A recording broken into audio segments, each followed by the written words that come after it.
What's up, BCS crew? We're back here with episode 12. I'm your host, Nathaniel Crook. I'm accompanied today with Stetson Agee, and you're probably wondering where's JP and Grayson. Actually, it's a pretty funny story. Yeah.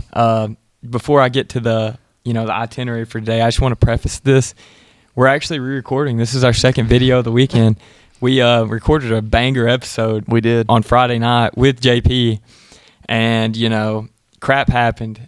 We got a new soundboard thing, and the audio was good for 2 out of 3, and we were like, we can't give the people this kind of quality of work. Just couldn't. So JP, we text him. We're like, hey, we're recording. He's probably asleep right now. It's pretty early. Yeah. So our apologies to you, JP, and the fans. Yeah. We know JP, he's the aura man himself. He a is. bunch of people like having him on, so we'll apologize there. But anyways, the episode today, I'm super, super excited for it. Yeah. We have some new things coming this week, and I'm just really excited. So we're going to go weekly recap. We're going to have NBA talk. That includes, the trades, the early signings, the draft. There's just a lot going on in the NBA. Then we're going to go into our special segment, I Keep 3, Cut 5. I cooked up something pretty good for Stetson with Heisman winners. And then this is what I'm most excited for, the College Football Top 25 Blue Collar Sports Edition. This is our preseason. It's going to fluctuate throughout the season, move, change. It may even change by, week 1. So it's something we're going to keep up to date and let the people know who we have ranked 25 to 1. We're going to reveal 25 through 16 this week. Yep. And then after that, we're going to go with some World Cup news. Group play is coming to an end, round of 32, starting Sunday. So we're going to, fill the people in on that, what's going on, how the favorites are doing, USA watch. That's what we're here for. Then we're going to go to Locker Room Heat, which I'm really excited for that. We have our go-to gas station foods. Yep. Top 3, liquid, sweet, and a salty. Yep. And then we're going to close it out with our outro. Yep. But, weekly recap, man. I know we took a bye week last week. Yeah. And that's not just people don't get worried. We're not slowing down. Yeah. That was kind of like, some scheduling things, but also we took it to revamp. Mm-hmm. So I just want to tell the people right now, if you're not subscribed to our YouTube, if you're not following our TikTok, our Instagram, our X, and all the above, you're going to be missing out. We've come up with a scheme. We're going to try to post consistently every day for 6 months, with clips and posts. And, we're going to have our videos. And once football season gets kicked off, it's going to be crazy with what we're going to do. We're still cooking up the ideas there. But make sure you're you're liking and you're subscribing and you're keeping up with us, man, because we're going to have a lot of different things going on. Yep. We'll be very active. TikTok, X, Instagram, and everything. And let us know in the comments what you want to see going forward, just some ideas and such. But, so that was not really a break. It was like a revamp. Exactly. We're a new plan. Yep. So we're really excited about that going forward. So make sure you're liking and watching and subscribing and following. Just stay tuned. That's all we got to say. Yeah. But to kick it off though, the title of this episode is going to be the near-death experience. And I don't know if it was a revamp week for you, to be honest with you. I did my thinking on the front half of the week. Yeah. The back half really caught up with me. Yeah. But anyways, so a main reason we wasn't able to film is last Friday I was going to Florida for a bachelor trip. And with Braden Sheehan and him, I'm in his wedding. So, I hate it had to go this way for me because the boys, they had a really good time. I had really bad FOMO. But so Thursday after work, I headed down to Florida. And before I left, I was feeling a little weird, wasn't really hungry or anything. Nothing bad, though. I was like, oh, man, I'm just feeling a little off. I get down there, man, and, dude, my stomach's a wreck, bro. Like, it just progressively got worse throughout the week. And I was supposed to leave Sunday. Yeah. Me and Hayden were going to come back because she was down there. She got down there earlier in the week because she was with Elizabeth for the bachelorette trip. Yep. And, man, dude, Saturday morning, I called Hayden. I said, hey, I don't want to leave, but I have to leave. Like, my stomach is a wreck, It's coming out both ends, man. Like, it's like all hands on deck. Like, I need medicine. I need something. Well, she's like, hey, and I told her, I said, you don't have to ride back with me. I don't want to kill your trip. And I didn't tell none of the fellas down there that I wasn't feeling well either. I think they kind of knew I wasn't like myself, but I didn't want to like derail their trip. I didn't want to be a burden. Yeah. And dude, we're going to eat at nice places and stuff, and I'm not hungry. I'm not eating. We're at the beach, bro. Like, I can't really like beach the way I want to beach. Yeah. And dude, that's probably the worst feeling in the world when everybody's having a good time and you literally feel like you're fighting for your life. Yeah. So, I mean, I hated to miss out. The fellas had such a good time. And anyways, we're heading down through Alabama, and just some weird things was happening. And, I'm stopping like every hour, bro. Like, I'm just sicker than a dog. Yeah. And I hate going to the doctor, the dentist, all that stuff. Mm-hmm. And Hayden's like, kept telling me I need to go to the ER, because I'm never sick. And she said she knew I was sick because we had to meet up with the girls, and we ate a really fancy dinner. And I love steak, and we were eating at a steakhouse. And I looked over at her, and I said, Hayden, would you like to split something? I'm not that hungry. Her eyes got big. She's like, oh, my gosh. Oh, wow. You're dying. Yeah. Well, anyways, going through Alabama, and finally, just like I said, weird stuff was happening. I'm really dehydrated. I'm in and out of consciousness, man. Like, I'm fighting for my life. Yeah. And Hayden's like, you got to go to the ER. And I'm like, I'm not going. I'll go to a fast pace. I won't go to the ER. Go to a fast pace. They're like, we tell them what's happening, show them what's happening. They're like, very graphic photographs. Very graphic photographs. They're like, you got to go to the doctor. You have to go to the ER. Yeah. So we're in the middle of Clanton, Alabama, middle of nowhere, right before Birmingham. They're like, the ER is like 5 minutes up the road. Yeah. It's like a Smithville type hospital, like very small. Yeah. I go in there, I'm waiting an hour. I'm nervous, bro. I'm feeling worse already. Go in the room and everything. Everything gets checked out, like my vitals. Everything came back pretty clean. They kind of told me I was just having some stomach issues and might need to follow up with another doctor, but they allowed me to go. They did some scans. Yeah. And, bro, I had my Kobe moment in the ER. Yeah. I was sitting there on the bed, bro, out of it. This little old woman comes and she said, hey, I'm here to take you to a CAT scan. I look over and she has a wheelchair. And I was just like, nah. I was literally like, I can walk. I'll walk it. And I'm there. I'm hunched over. I'm walking there, man. I walk in and get my CAT scan. I'm like, yeah, in your head, you're like, Kobe walked it. I'm gonna walk it. Yeah, dude. I felt so tough. But like I said, everything came back clean. I was there for a couple hours. They ended up letting me go home. It was not a good experience at that ER, man. I was so dehydrated. They told me I was too dehydrated for an IV or something. That's crazy, bro. It was absolutely crazy. Gave me a medicine. It kind of helped a little bit. Yeah. And then get home. It took like 15 hours to get home. Mm-hmm. Like we left at like 8 in the morning and got home at like 11 p.m. And I will have to say, Hayden drove the whole way, and I kept saying, I was like, I can drive. I'll drive. She's like, no, you don't need to drive. And she was my rock. She was my nurse. Like, she took really good care of me. Without her, I probably would have ended up dead in a ditch. Like, dude, honestly, I thought you were. I mean, he was blowing my phone up, sending me stuff for the pod, because like I said, it's a revamp week. Yeah. And I didn't respond for like 2 days. Dude. And I literally had just left the ER, and I felt so bad, and I hadn't been on my phone. I had felt like 50 messages, and I was like, yo, I'm so sorry. I've been behind. I had a trip to the ER.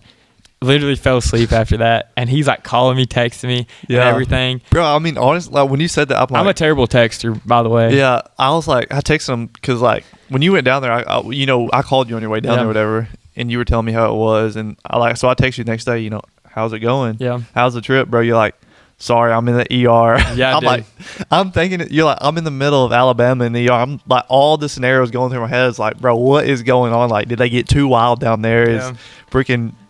Did Crook get in a car wreck? Like, because you were telling me like it was pouring down rain when you were headed down there, and you were saying like the water puddles and shit was so bad on the road or whatever. It was so bad, dude. I was like going down there in the middle of like a hurricane or something, man. There was trees down in the middle of the road. Like, it was, dude, honestly, like if I would have been healthy and everything, got down there, had a good it would have been a great time. But like from the time I had, probably a bottom tier trip.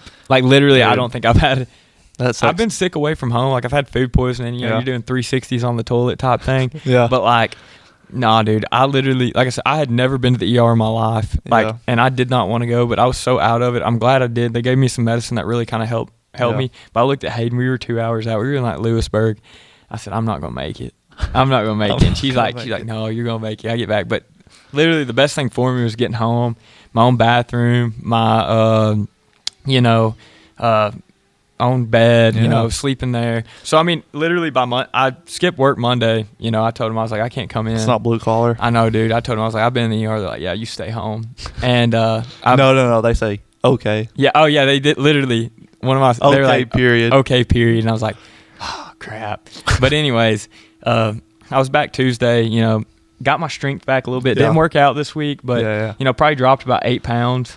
Dude, that's no joke though. Dude, like I said, And Hayden, she was trying to be like real, like, you know, strong for me. Like, I'm going to die. Like, I'm probably a terrible patient. And she's like, no, you're going to be good. You're going to be good. You're going to make it. So, like, shout out to her. Yeah. But also, like I said, I want to take a little bit of the shout out because she's been wanting me to put together. I told her to order a vanity for our house. Yeah. And that we're going to be moving into, and she's living down there. And I was like, order a vanity. I'll put it together. We'll fix it up for you. You want a nice vanity? Get one. I got her Amazon card. You know, get something from Amazon. I'll put it together.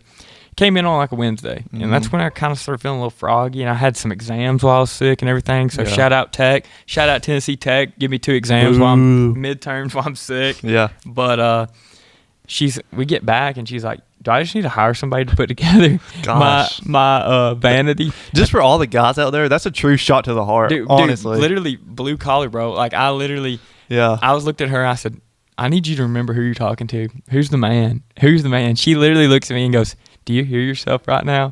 I said, you hadn't even gave me a chance to get healthy yet. So after we film this episode, I'm gonna try my hardest, bro, to get that thing thrown up. Show her who the man is. I know. I literally, do I need to pay someone to do it? I literally went to Harbor Freight and bought a crap ton of tools, man. Just out of, show her. I'm gonna have a tool belt on and everything like that. I'm gonna do the whole thing. Honestly, that's probably like top 5 worst things a woman can say to you. Oh, bro. Do I need to hire someone for that? It literally questioned my manhood. It really, I mean, honestly, it gets you thinking, man. It really does. I know. Maybe she was thinking she was going to make it easier on me, but she kept saying, you're just not going to get it done. And I was like, man. I was like, you did not just say that to me. Dang. But no, I mean, enough about me. I'm being a little bit of a glory hog, I guess you could say. No, I mean, you had an eventful week, though, so it's valid. I know. Valid story. But I got to hear your side of your Nashville trip with Holden and Grayson. Your first time hanging out solo with Grayson and Holden. First time solo with Grayson and Holden. And we all know Holden. We all know Holden. We all know Holden. So before we start, I'll take this time to apologize to Holden. What happened was crappy. Holden right now. Holden, you're probably and watching. Holly and Phillip, everybody. Okay, everyone in the Hendricks family right now. I'm looking at you in the camera. My sincerest apologies go out to the Hendricks family of what I done. Or what we done, me and Grayson done to Holden. And I'll get into the story right now. Go ahead. Tell him. Let him know. So, Game 5, after we shoot the podcast, episode 11, I'm like, let's go. You had a wedding to go to. Yeah. And I was like, Grayson, let's just go watch Game 5 in Nashville or whatever. Let's go out to a bar, have a few drinks, watch the game. Let's chill. And Grayson's like, yeah, that's a great idea. And he's like, all right, I'm going to bring Holden. I'm like, all right, sounds good, Worst comes to worst, he'll be a good DD at the end of the night. And, dude, I'll be dang if he didn't freaking forget his ID. Mm-hmm. Dude. And I will say this, Holden took ownership of forgetting his ID, which is a great thing. But the way I found out was like the worst way ever. It's like he didn't even mention that he wasn't bringing his ID or he forgot it at home or whatever. We're at a gas station right outside of Broadway. He comes up to the register. I'm buying a Red Bull or whatever because I was like, the night might get long. You really never know. Yeah, just that little bit, at 2 a.m. keeping you awake. You really never know. So I was preparing for the worst, hoping for the best. Your poor liver, though. Yeah, it really was my poor liver. But Holden goes up to the register, and he's like, he has a tall boy Michelob Ultra. He sets it on the counter. Oh, gosh. He's like, here you go. And she's like, well, can I see your ID? Holden's like, I forgot it. Oh. I don't have it with me, but I promise you I'm 25. And she's like, I'm sorry, I just can't sell to you without an ID. And Holden's like, well, I promise I'm 25. Yeah. And she's like, I just can't do it. Holden's like, well, all right then. In my head at that moment, I'm thinking, well, maybe he just forgot it in the car or something like that. You know what I mean? Like something super chill. And I get in the car. I'm like, Holden, where's your ID at? Did you leave it in here? He's like, it's at home, AG. I'm like, oh my gosh, here we go. And then, of course, Grayson, he probably took it the worst, honestly. Dude, Holden forgetting ID. Grayson, he never gets really, he has the patience of Job. Yeah. He really does. He's very patient. But I know that probably because he's been dead set on having a night in Nashville. Yes. Like, he's been dead set on, me and JP went with him and Holden one night. We were just going down to Raleigh Greens to try the ice cream. Like, we wasn't trying to go out and have a good time necessarily. And he was like, I literally want to forget this night. Like, y'all derailed my time. I want a night out in Nashville. I need Dallas to take me. Little did he know, Stetson was the answer. Honestly, he told me, he said, you're the man. I'm the man in his eyes right now. But so we get to Broadway or whatever. We're walking in this bar. Shout out. That's where we was going to watch the game initially. We walk in and of course Holden can't get in. His ID. Yeah, no. Tell about y'all going into Barstool, and he's like, "You think you're going to get an X?" And he put I was like, maybe Holden, will get an X on his, wrist or whatever, and just where he can't drink or whatever. So me and Grayson Charades were walking in, and it was sketchy because at the time I still had my paper ID, so I didn't have my hard copy or whatever, and that's a little sketchy, but not too bad. But Holden walks right behind us. The bouncer goes, "Can I see your ID, sir?" He's like, "I don't have it." Oh, dude. And in that moment, it's like, what do you do? Honestly, it's like, because it's so awkward. You know what I mean? So, I mean, we turn around and we're trying to talk to Holden. Grayson's so mad right now. He's calling Holden every name in the book. Honestly, and Holden's taking it like a champ. He's taking it like a true champ. Like he's like, I know it's my fault. It's my fault. So shout out to Holden for owning up to that mistake and not whining. He let y'all have y'all's time, like for real, up until about what 2 a.m. Yeah, 3. And I was like, all right, Holden, we're gonna go in here for about 30 minutes, an hour. Just we'll take you to this Raising Cane's is right beside it. You know what I mean? And Holden's like, no, I'm not going in Raising Cane's. I'm not going in there. And so Grayson's like, well, will you go to this food court or whatever? And he's like, yeah, I'll go hang out at the food court. And it's like a mile. It's on the other end of Broadway. So we walk a good mile all the way down there. We drop him off. We're like, all right, Holden, just stay here for about an hour and a half. We'll come back and meet up with you again, whatever. And this is where it went downhill. And I was like, call either one of us if you need anything, Holden. You know what I mean? Because, like, you never know in Nashville. Yeah. You really don't know. It's not fun being alone in Nashville, I would imagine. I would imagine it's probably not fun being down there by yourself. Without your ID. Yeah, I could imagine. I mean, he was walking around trying to get hotels, and they wouldn't even give it to him because he didn't have his ID. So we go back to Barstool. We leave Holden there, and when we get in there, we're having a few drinks or whatever, and it's halftime by this point, and we're like, let's go to a different bar. And honestly, it didn't feel like it was that long. So we go to this bar, Morgan Mullins, shout out. We call it Crook. We're feeling pretty good right now. I'm like, oh my God. We're feeling pretty good right now. We're on the second floor, listen to the band. Honestly, it was like, forget the game at this point. It was like, let's throw a few drinks back and just vibe out to the music. Well, I'll be dang, we walked out of there at freaking 11, 12 o'clock. And, I mean, honestly, this is where the night gets started. We go in Post Malone's bar. Dude, Grayson, man. And he tore it up. You got to leave. I want to leave this part for Grayson. I don't want to spill his own tea, because Grayson has a story. He's, like, been sitting on it, too. Yes. I know he's wanting to tell the world that he's that guy. He really was that guy. I'll admit, like, I was so surprised at the way Grayson handled that night. I mean, a true winner. Dude, we'll have to leave it for him to uncover. I do want to leave it for him, but so we end up leaving Posties at probably 2, 3-ish. Yeah. So we're walking out. I call Holden. I'm like, yo, Holden. Honestly, I feel terrible, but Holden was probably the last thing in my mind. Probably Grayson's too at this point in time, No, Grayson did say it. Yeah. He was thinking about everything but a Holden. Grayson had a lot going on. Yeah. Not just one. Two. A lot of two things going on. He had 2 major things going on. I'll leave that for him. Yeah. But so I call Holden when we're walking out. He's like, I'm at the car, AG. I'm like, oh. And his parents is coming to get him. Oh, I was like, in my head, I was thinking, oh, maybe he just got to the car, like good timing. Yeah. Nah, he's been in the car for like 2 hours. Mind you, I have the keys. So we drove my car down there. I have the keys. So Holden's probably we're in some random parking lot, by the way, like, you know what I mean? So Holden's probably been sitting there outside of the car for 2 hours. I feel terrible about that. Because honestly, I had no idea the food court closes at like midnight or something like that. So he probably got kicked out by someone. You know what I mean? He's like, all right, I'll walk to the car or whatever. So I call him. He's like, yeah, my parents are on the way. Dude, in that moment, it hit me like a drum. Yeah. Like, dude, I was like, no way. He broke all his parents on us right now. But literally, it gets hashed out. Y'all get home. It's safe. Holden learned his lesson, not to bring his ID or not to forget his ID. And he told me not to go to Nashville unless I'm there with him. That was a key thing. I think Holden will never go to Nashville unless there's someone else besides me and Grayson. Yeah. Oh, dude, you might have got uninvited from his birthday. Probably, honestly. If Grayson wasn't blood, he probably would be too. I'm probably on the do not call list on Holden, and we know how that stands with him.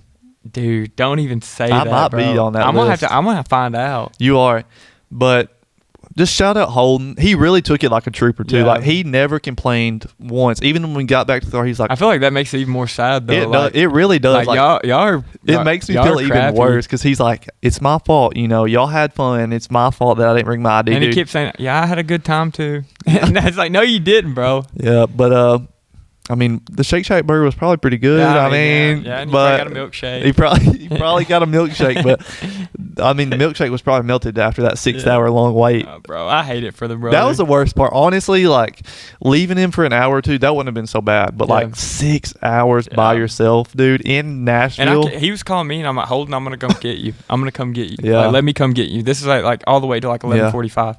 He's like, no, they said they'll be done at midnight at 11 or whatever. Yeah. And he's like, it's my fault and this and that. I don't want you to come get me. And if anybody knows Holden, if he says he doesn't want to do something, you don't force him to do that. He's not going to do it. He's not going to do it. Like, I would drive all the way up there, and he's liable not to get in the car. He probably wouldn't get in the car, literally. honestly. So I'm like, Holden, please let me. I'm begging him. Please let me come get you. Please let me come get you. I'll pick them all up. I don't care. Yeah. He's like, no. It's fine.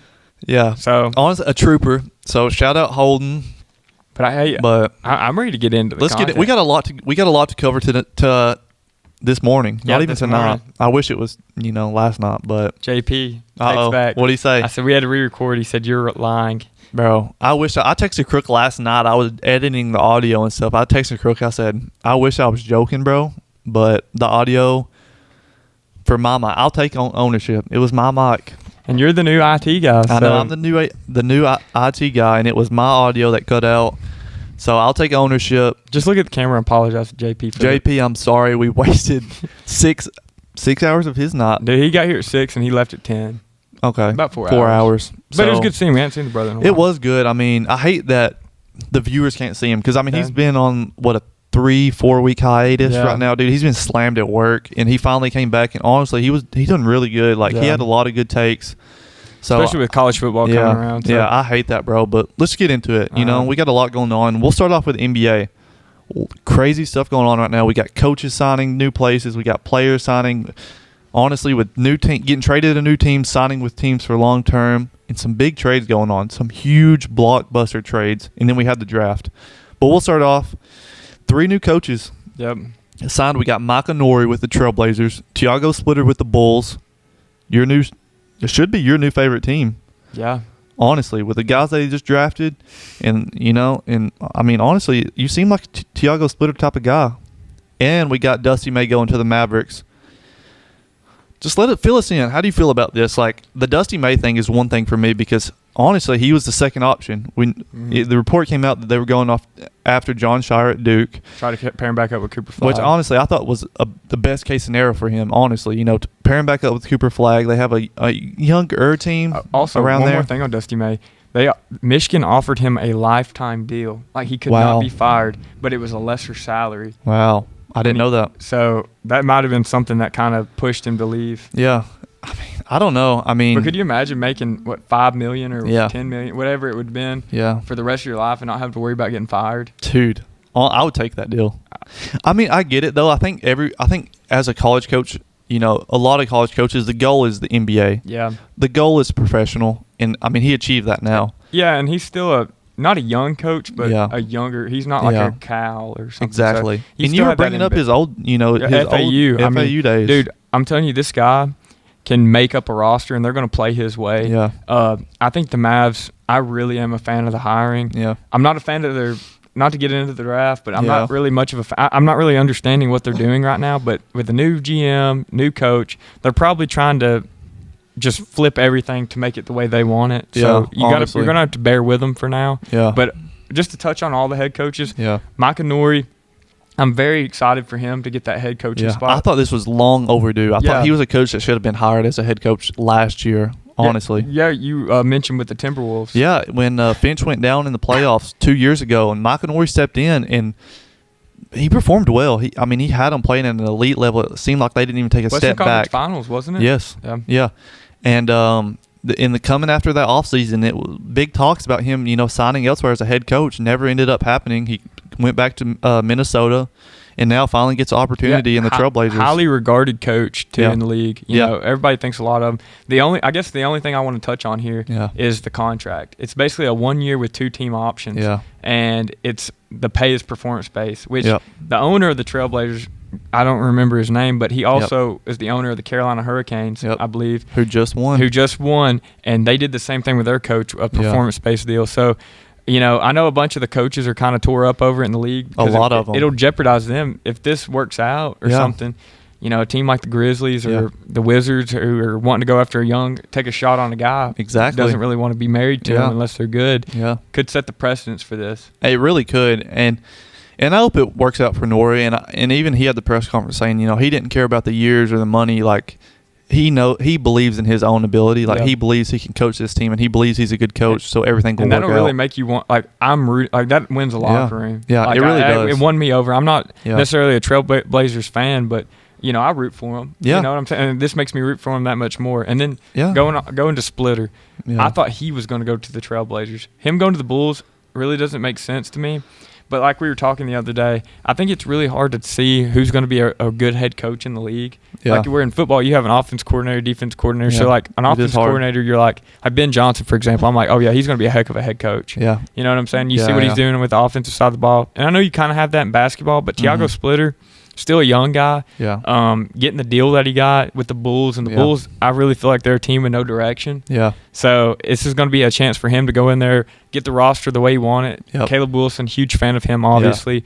Yeah. Josh Giddey, good point guard. Yeah. They have some pieces there. I think it's going to be a 2-year kind of deal. I don't think Rome's going to be built in a day here. Yeah. And once again, just to wrap it back to the Mavericks, home run hire for them. Okay. I think it's going to be really good for them. They're going to play ball the right way. Yeah. It's going to be good for Cooper Flagg, but he's going to have to get the roster that he wants. Yeah. So it's going to take a year or so. That's the thing, and I think we saw it in the draft. You know, we'll just hop right in to this one pick right here. The Mavericks, I mean, them picking Morez Johnson at 9. Yeah, that was a Dusty May pick. Yep.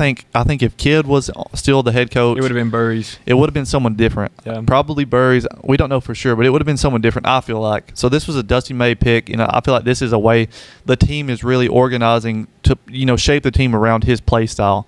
So we'll see how it works out. We were talking even last night about some key college coaches that came to the NBA and was successful, like Brad Stevens is the most notable. Brad Stevens was the most notable that we talked about, and even Billy Donovan. Yeah, he didn't win anything, but he's a dang good coach. You know what I mean? So there's been some coaches that came up there.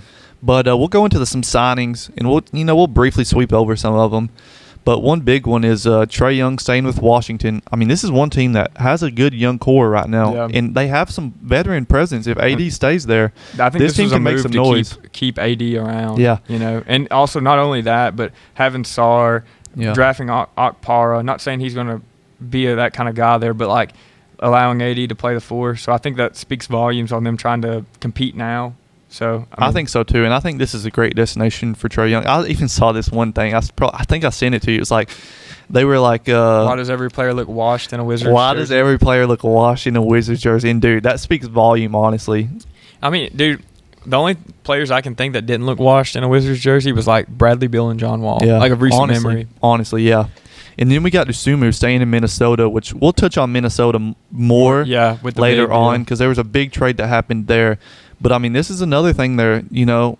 I think this is a big signing for them, honestly. Earned every penny. He did. Can come off the bench and be instant offense, lead the second unit. I think he'll probably still be coming off the bench. I think this is perfect. He'll scoot right into that Naz Reid type of role. And it's not a contract that necessarily breaks the bank. It's like what, like $22 million a year? Yeah, 5-year, $112 million. So it's something like that.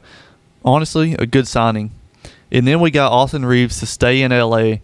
on a 4-year, $185 million deal. Super max. Or just max. It's a max because the reason it's like $185 million is an All-NBA, All-Star. And it's because he was undrafted, the highest ever paid undrafted player in NBA history. And, you know, they offered him a deal lesser than that, and he wasn't really for it. He's like, I know I can get the max elsewhere. And I think the Lakers were fearful that the Nets and the Pistons were going to pursue him. So they went ahead and offered him, locked him up. You know, it kind of brings question. Yeah. Is LeBron coming back? I know they haven't really reached out to him about any contracts or anything like that. So, you know, I think this is a move. They're saying, like, yeah, we have Luka, we have Reeves. We're trying to build something special here. I think LeBron will follow. I hope LeBron does. I think LA's a good spot for him. You know, who knows if it's his last season or it's not. You know what I mean? But I think LA's a good destination. But I think this is starting the Luka era in LA, and honestly. Reeves. And Reeves. Yeah. Reeves is no slouch. Like, he's an amazing player. We saw that last year and even the year before that. He can. This is a LA team who I believe can make some noise. I think they could have went further in the playoffs if Luka was back, but they definitely need to shore up their front line. Yep. Whether that's signing a big time lob threat for Luka in center or even a power forward. Ruby's a free agent right now. I mean, and I think there's big talks about him leaving. You know, they don't have the money to pay all these guys right now, so they definitely need to shore up that front line, in my opinion. For sure. And then we'll slide over. We'll briefly sweep over these. Kobe White to Charlotte on a 3-year, $74 million deal. A big guy for you, North Carolina guy. Big move for Charlotte. We'll talk about this as we go on too, because like we said, there's a big trade happening in Charlotte, Minnesota right now. And then we got Mark Williams to stay with Phoenix on a 3-year, $38 million deal. Bro gets paid, but can he stay healthy is a big question. I mean, it's not a contract that breaks the bank. It's literally like 12 and some change a year. I mean, honestly, a good signing for them. They need that depth. I think the Suns also had some key signings. They kept calling Gillespie, and there's another guy they signed. So they're kind of keep that Booker core together. His number. Yeah, 15. Yeah, I don't know how I feel about that, honestly. I don't like it. He looked good in number one. I think you know so what too. I mean? But I think Phoenix is one of those teams that, you know, they're trying to make some noise in the West. So we'll see how this plays out. Yeah, we'll see how this plays out for them. And we'll go into two trades real quick, just to sweep over, because hometown team Memphis, they trade for Isaiah Stewart. I mean, he's on a reasonable contract, but I think this is one of more of those set the tone type of trades. This is trying to be our Steven Adams, our James Johnson, like Zach Randolph. Yeah. This is a culture move, and he can come in and rebound and play hard. So I'm excited for it. And then also, this is my next move. Isaiah Joe to the Pistons for 2 seconds. I think that's really good for the Pistons' floor spacing. Yep. I absolutely love this trade. Isaiah Joe's on a reasonable contract right now. They'll get about 2 more years out of him in his current contract, and they only gave up 2 second-round picks. And it's not that he is obviously a really, really good shooter, but he can get to the basket too. It's a very underrated skill of his. I mean, honestly, he was a big piece in the Thunder's finals run 2 years ago. And also, not to cut you off, but like the Thunder blowing it up a little bit with their bench, with Wiggins out, Joe out, and I know they re-signed Hartenstein last night, so I'm sure it was kind of to make some space for that, and maybe a trade potentially. Yeah. But they're kind of their bench unit's kind of going out and elsewhere, and they're getting 2 second rounds apiece. So Wiggins went to the Hawks. Yep, for 2 seconds, and I think those moves were inevitable. I think we saw him fall out. Both Joe and Wiggins fall out of the rotation this year in the playoffs. Bringing in McCain hurt him too. Bringing in McCain, he definitely scooted Joe back in there, and I think there were some other guys that played well, like the Jalen Williams for the Thunder. Crusoe played amazing. So I think Wiggins just kind of fell out of the rotation there, but we'll see how he fits in Atlanta. But going to the trade side, we'll start with a small one, but not even that small in my opinion. Julius Randle. It was a move that was a foreshadowing. Exactly, and I don't think anyone. I personally didn't expect this move to affect the league the way it did. Yeah, you know what I mean? Because I wasn't expecting the second half of this trade, but we got Julius Randle going to the Nets. For basically Isaiah Evans. Basically Isaiah Evans, and then Nick Claxton getting shipped to the Bulls. I mean, I don't know how I feel. I mean, I think we all knew the fit with Julius Randle in Minnesota wasn't the best. So I think them moving off him in his big contract is, great for them. Because the Nets took on all of it. Yeah, the Nets took on a lot of the contract, but one key player in this trade is Nick Claxton to the Bulls. I love that personally. Yeah. Dude, think about it. Him at the 5, Caleb Wilson at the 4, Giddey throwing lobs left and right. Could be good for Tiago. Yeah, Giddey with this Bulls team, I mean, he really has some lob threats on this team. And you know what I mean? He has free reign around the perimeter. He really does. So I'm excited to see this Bulls team play. Could be a fun watch. It'll definitely be a fun watch, you know what I mean? And then we got, honestly, one of the biggest trades. Probably in NBA history. Probably not as big as Luka's. Right, the Luka thing. But I think this is one of those trades where it was expected. Yeah. You were saying this last night. It was like it didn't feel as big as it should have because it was so expected. Mm-hmm. So it's Giannis and Bobby Portis to the Miami Heat for Tyler Hero, Jaime Jaquez, Khalil Ware, Jonas Valanciunas, and 3 first-round picks. Which one was Nate Ament? Yeah, one was Nate Ament. So, I mean, we were talking about this, and we even posted it, like, who won this trade, who lost this trade or whatever. And a lot of people believe that the Milwaukee Bucks came out winners in this trade. How do you feel? I don't think they're necessarily a clear-cut winner because when you lose a guy like Giannis at a smaller market team, I mean, all he's done for you and everything, it's kind of like if Curry went somewhere else, in my opinion. It just kind of it doesn't feel right. It doesn't set right with me. But it was bound to happen. And I think them getting rid of Giannis's huge contract, and, he's been hurt recently.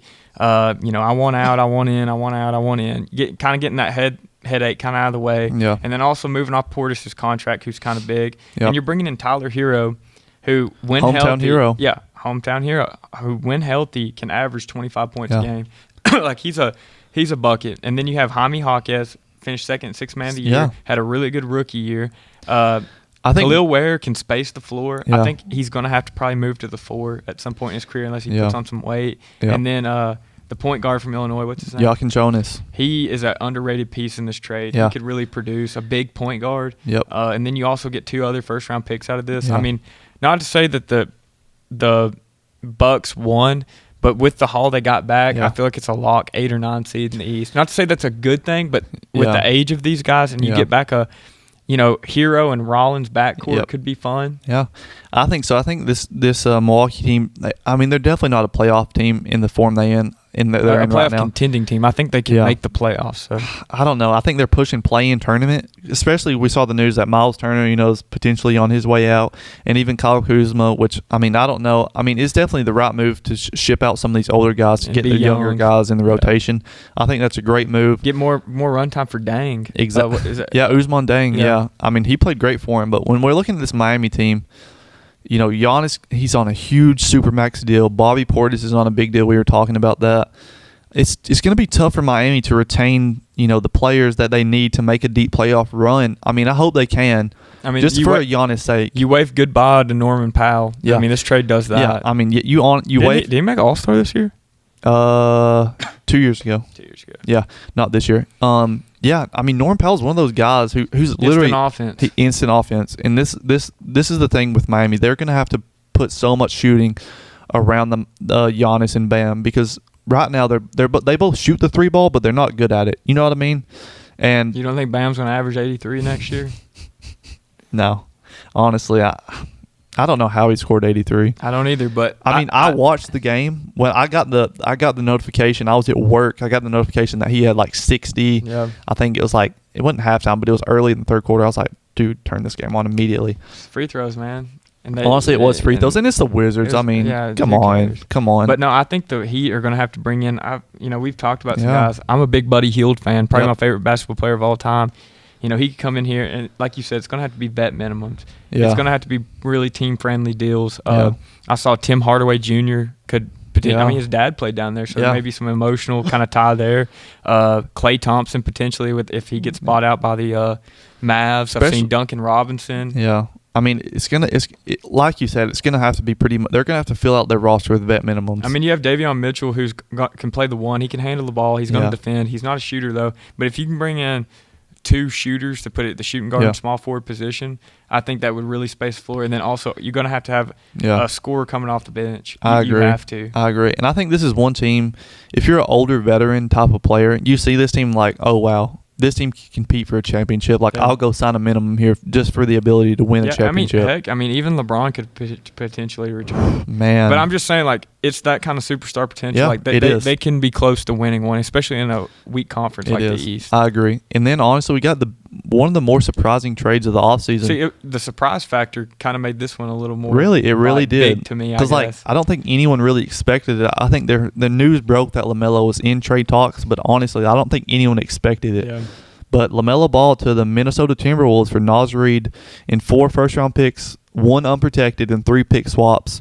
But obviously, the more favorable picks are going to go to Charlotte. Yeah. But honestly, I'm shocked by this trade. I think all offseason we're talking about, like, Minnesota really needs a point guard.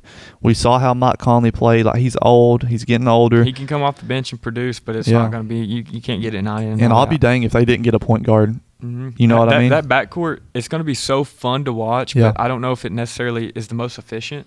There's only one ball, and both of them love having the ball in their hands. Yep. I think it'll be so fun. I look forward to seeing it. I've seen the jersey swaps with Melo in a Timberwolves jersey. He looks so cold. But, dude, it kind of hurt me, made me kind of mad at the Hornets a little bit. He wanted to be there. it's taken all this time to put something together. Not to say that they've completely put it together. They didn't make the playoffs, but they were trending in the right direction. Yeah, I mean, I agree. after Christmas, I think they were third all-time ever in plus-minus after Christmas. We were talking about them in previous episodes. You know, they've won 24 games going into the playoffs. They could be a playoff contender. Granted, they didn't make it out of the play-in. Yeah. But, I mean, they were going in the right direction. I think they were a piece or two away from actually being able to compete next year in the Eastern Conference. So, it doesn't really make sense to me for the Hornets. I know you get a haul for them, and they're still – it makes me really excited. Brandon Miller could take a step. Yeah. Con Knipple, I still think he's going to be better as a Robin. So I'm hoping Brandon Miller can take that step. I love Miles Bridges. I love Grant Williams on that team. Yeah. To come off the bench and give him good minutes. Yeah. Kobe White, I think, can take that LaMelo type role. Yeah. Going in there, kind of doing whatever, and making some plays with the hands. And I think I've seen rumors like they're looking for a bigger star to add to. Yeah. I love this. I love the move for both sides. I think the LaMelo moving out of Charlotte, I was surprised by it. But I like his fit in Minnesota if they play the right way. You know what I mean? In health, man. Yeah, in health. They got to stay healthy, and I send all my support to the BR team in Minnesota. So it's going to be a rough one. But I also, I called you. I think I called you or we were texting after this trade, and I was like, man, wouldn't you like to see Ja Morant in Charlotte? He said that, and I was like, dude, I don't want him to leave the Grizz, but I mean it's inevitable. Yeah. But, dude, him with the Hornets, bro. Dude, give the reasoning you gave me because I heard it and I was like, I want to get on 2K and make that trade, bro. I know. I mean, when you think about it, Ja Morant's so cheap right now, so the trade you wouldn't have to give up much for him. No, it's just taking on the contract. Taking on the contract, that'd be the biggest thing, and they have the money to now. With Naz Reid being there, they have the money, and Grant Williams is on a sizable deal as well. Like you could send out one or two guys and even out that contract, but the way Ja Morant plays, he's a straight slasher and playmaker. We can all agree on that. They don't need the shooting necessarily. They don't need the shooting at all. He's developed that throughout his career, but this Hornets team is built around shooting the ball, three-pointers, and defense. And if you put Ja Morant as a core centerpiece around this offense, it's getting him downhill and finding Con Knipple on an open shot. I mean, on catch and shoot, he was like plus 50%. I mean, that's unheard of. And then you got Brandon Miller elsewhere, another 40+% guy, catch and shoot from three. Miles Bridges, a great lob threat. I don't know how that fit would work, but another guy who's improved shooting. You were even saying, even if they didn't give up Naz Reid, imagine Naz Reid out there at the 4 or 5, another spacer. Yeah. This team could make some serious noise. I think it'd be better than having LaMelo. I agree. I completely agree. I think when you think about it, give them more of a shape in the way they play. Yes. Where the way LaMelo kind of plays is shapeless. Yeah. Like, he just kind of goes out there. He's a very feel-type player. Exactly. Like, not to say he's bad, but, he just plays kind of how he feels. He doesn't really play to a game plan. Yeah. Where you get Ja Morant in there, it's going to be downhill, drive and kick, drive and dunk. Yeah. I think it'd be electric. I wish that trade would happen so bad. I don't know if I don't know. I mean, I don't know if it will or not because we saw them sign Kobe White. You know what I mean? So I don't know if they're trying to build around Kobe White in that offense, but I would love to see that happen. Well, I've been seeing Jaylen Brown mock there too. So, I mean, I don't put anything past the NBA at this point. It's hard to. But let's move to the NBA draft a little bit. I mean, we saw the mock draft that got posted out. You cooked. If it wasn't for Dusty May, I think you might have done it. I think you would have got it through the lottery. I really had high hopes. I'd done a lot of research going in. The first one wasn't the greatest. I was just doing that off vibes, feeling. But so I really went in and done a lot of research, went to the agency, looking at the agencies and how, the players' workouts with the teams and best fit kind of feel. And I was feeling good. I texted her. I said, I might go 30 for 30. No, and when he said that, everything that he put made sense. Yeah. Like, I had a couple emotional ties wanting Caleb Wilson to go to the Grizzlies. But I mean, I think the Grizz did really well by taking Boozer. Yeah. I think the safest pick in the draft. But, I mean, one of the more surprising picks for me, in my first mock draft, I had Darius Acuff going to Brooklyn. And just in my opinion, I thought, he has that stardom feel to him. You know what I mean? But he fell to 7 Sacramento. But I think that's the place he wanted to go. Yeah. I think there was a lot of reports going out that him and his agents wanted him in Sacramento. For some reason, I don't know why. Honestly, I don't know why. Because when you look at it's his team. It is his team, but when you look at it, Sacramento had De'Aaron Fox at one point in time, shipped him out. Tyrese Halliburton at one point in time, shipped him out. So, I mean, they have a bad luck with these guards and trading them away. You know what I mean? But honestly, I think they'll probably learn from their mistakes in this one. I thought 1 through 5 was the way it should have went though. Yeah, honestly, it was a very exciting draft. Like I love a lot of talent. A lot of talent in this draft. Honestly, there were a lot of analysis were saying like this might be one of the deepest draft classes like ever. I agree. Ever. I agree with that. And I completely agree. Like you see the talent. 1 through 30. I mean, all these guys are like elite players in college basketball and they have high potential. Hey, and I love Peterson at 2. Yeah. I mean, not to say I'm not trying to drink the Kool-Aid with him saying he should have been the first pick or anything like that. I think DeBonsta was clear cut number 1 pick, especially with Peterson's like injuries and kind of his attitude issues and even fit really too. Yeah, no, and I think without a doubt, Peterson at 2. With how big Utah is. Yeah. You have Mark and then you have Jaren Jackson, you have Kessler at your 3, 4, and 5. Or even 4 and 5 and off the bench, however they want to do it. And then you have Darren Peterson as your bucket getter, like your Donovan Mitchell kind of like, and he has that potential, man. I watched him play when he did play this past year. Yeah. I mean, he was instant offense, a bucket. I just think if he can just stay healthy, he could be a very, very good player. It really was. Like, I love that comparison, Bob. I haven't even heard that Donovan Mitchell, but I love that. Yeah. I do love that. But let's just hop right into our winners and losers of this draft. The entire draft, looking at the landscape, whether it's a team that traded all their picks, traded away their draft picks for future picks, or whether it was a team that, got a late round steal, or, even one of these early teams that you really thought stood out and selected someone really good. Okay, so my winners, I mean, maybe this is a biased pick. I really did like what the Grizz did in the first round. Yeah. I think taking the guy from Mexico. Yep. Was it Lopez? Lopez, yep. Kareem Lopez. I think he's a developmental piece, yep. But if you watch his film, I mean, he's pretty smooth for a bigger body. Yeah. I think Boozer was the safest pick in the draft. I think there should have been conversations with him going 1. Not to say not fit wise, but I'm just saying as a player, as a complete player, I think you're going to get. I think he's an easy 20 and 10 guy. Yeah. Maybe not from day 1, but he's going to produce from day 1 at the same time. And then also with them moving back in the draft and stacking second round picks and still able to get Lopez that late too, and then flipping those picks for Isaiah Stewart, a culture kind of piece. Really, yeah. So I thought they did a really good job in the first round. Yep. And then another winner I had was the Milwaukee Bucks. I know we keep talking about them being winners and this and that. I think Burries, I think it's not going to be an instant, success for him. Yeah. Even if you look at him in Arizona, he kind of started slow. Yep. But he has that don't quit mentality. He's a tenacious defender. Yeah. He can go get you a bucket. I really like that pick. And then also the Nate Ament pick. Maybe that's me being kind of sentimental, also rooting for the Vols. But I'm not saying it's a home run pick, but it has that home run potential if he can put some weight on and kind of get a little stronger with the ball. Because, I mean, he has all the tools. But, every year we have these guys, next KD. Yeah. And he was deemed one of those. So, I mean, it's boom or bust. But, I mean, there was a lot of picks on teams I thought that did well, like the Lindenborg pick to the Warriors. Great pick. I thought that was just I'm not a big Yaks fan myself. Just think it's a really good fit. It just fits with the Warriors. You know what I mean? Like, he's older, more experienced, and that just fits with what the Warriors need right now. But I love that you said the Milwaukee Bucks. I love Burries. I think he'll be an amazing piece. When we look back, all these Arizona guards and Arizona players, they really turn out well in the NBA. You know what I mean? I mean, you look at Caleb Love, who really is one of ours. He's really a Tar Heel. But, I mean, undrafted and was able to go in and really do well for the Trailblazers on a playoff contending team. Yeah. So there's a lot of Arizona players that have turned out well, and I think he'll be one of them. I think when you look at Arizona, they bring the defense along with a good offensive, cornerstone set. But then, like you said, the Ament thing. I think it's kind of their Giannis piece. It is. Let him develop. It is. He's a developmental piece, not necessarily a project, because I think he has the skills. And I mean, I say, like, these people, they're like, he's a project. I think it's a project whenever they're averaging like 6 points a game, 8 points a game, and they're kind of like looking a little funky. Yeah. He went in the SEC, a really, really good basketball conference, and was able to score the basketball. And was arguably like set out to be like the guy. You know what I mean? No. I mean, and he lived up to a lot of the hype. Yeah. I was hoping he'd come back another year. I think that would have helped him out a whole lot. But I think him going to the Bucks, that's a safe spot for him. Okay.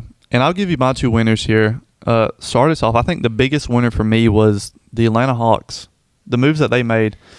And honestly, even the trade for Wiggins, I think that was one piece for them that was good. But I think Kingston Flemings, it's an early guy, so it's like, come on, you pick someone who, had a high, they picked someone really high. But I'm high on Kingston Flemings. I think he plays into the Atlanta role, and Quinn Snyder. I mean, you look at it, he dropped 40 against Texas Tech last year. He's one guy that I think he can develop on the defensive side as well as bringing that offensive kick. And then you look at it, they had an amazing late-round, first-round pick, Zuby Ejiofor, which is one of those smaller bigs, which Atlanta loves. And then your guy, Basar, in the second round. I thought that was such a steal. I can't believe he fell like that. Complete steal. I had him mocked as a first-round pick. I think everybody and their mama did. Yeah. I mean, I love that for them. I don't know if his play style fits Atlanta, but I think the three-pointer will help him out a lot, the way he shot at North Carolina. But I just love that for them, honestly. And then another team who shored up their bigs, San Antonio. Yeah. That was one big thing for them. Yeah, that was one big thing for them. They got Jaden Quinitz from Kentucky, who didn't play a lot. Played 4 games last year. Arizona State, he was really good. But, dude, he's turning 19 in July. Yeah. Like, he's very, very young. He has a lot of potential. And one sneaky pick for them, they got Terrence Reed Jr. from UConn. And we all know how UConn, these UConn veteran type guys, they come in the league and they can play ball. No, if you watched him in March, man, he looked pro ready. And big body. He's an elite rebounder. I think that's the best thing about him is rebounding. And if one of these two guys can come in and give Wembanyama 10 minutes of rest a game, dude, that'll make this team so much better. I'll tell you what fires me up about Reed, man. It's kind of like your old school back to the basket big. Really? Yeah. Like, that really fires me up. I literally pray for the day for that to come back to basketball. Yeah. But to wrap it up, let's put a little bow on the NBA draft here. Give us your one biggest loser in your opinion. I think my biggest loser is going to be the Mavericks. Yeah. As bad as I hate to say it, I think their pick with was it Morris Johnson? Yep. I think him. I don't think he's a bad player. Yeah. I just think they're so forward heavy. You have Gafford, Lively, Cooper Flagg, Najee Marshall. Yeah. I mean, probably amongst others. But I think PJ Washington. I think it's it's kind of a culture pick with Dusty May. He knows what he's getting out of him. Good dude.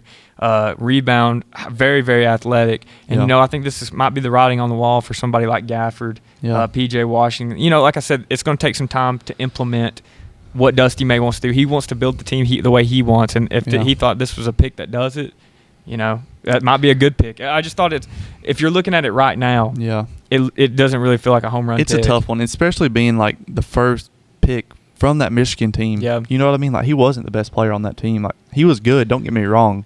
I think he's the most talented, though, from that team. I think he definitely has a lot of potential, and I hope the best for him as well. But I agree with you. I think it was a reach for them. Yeah.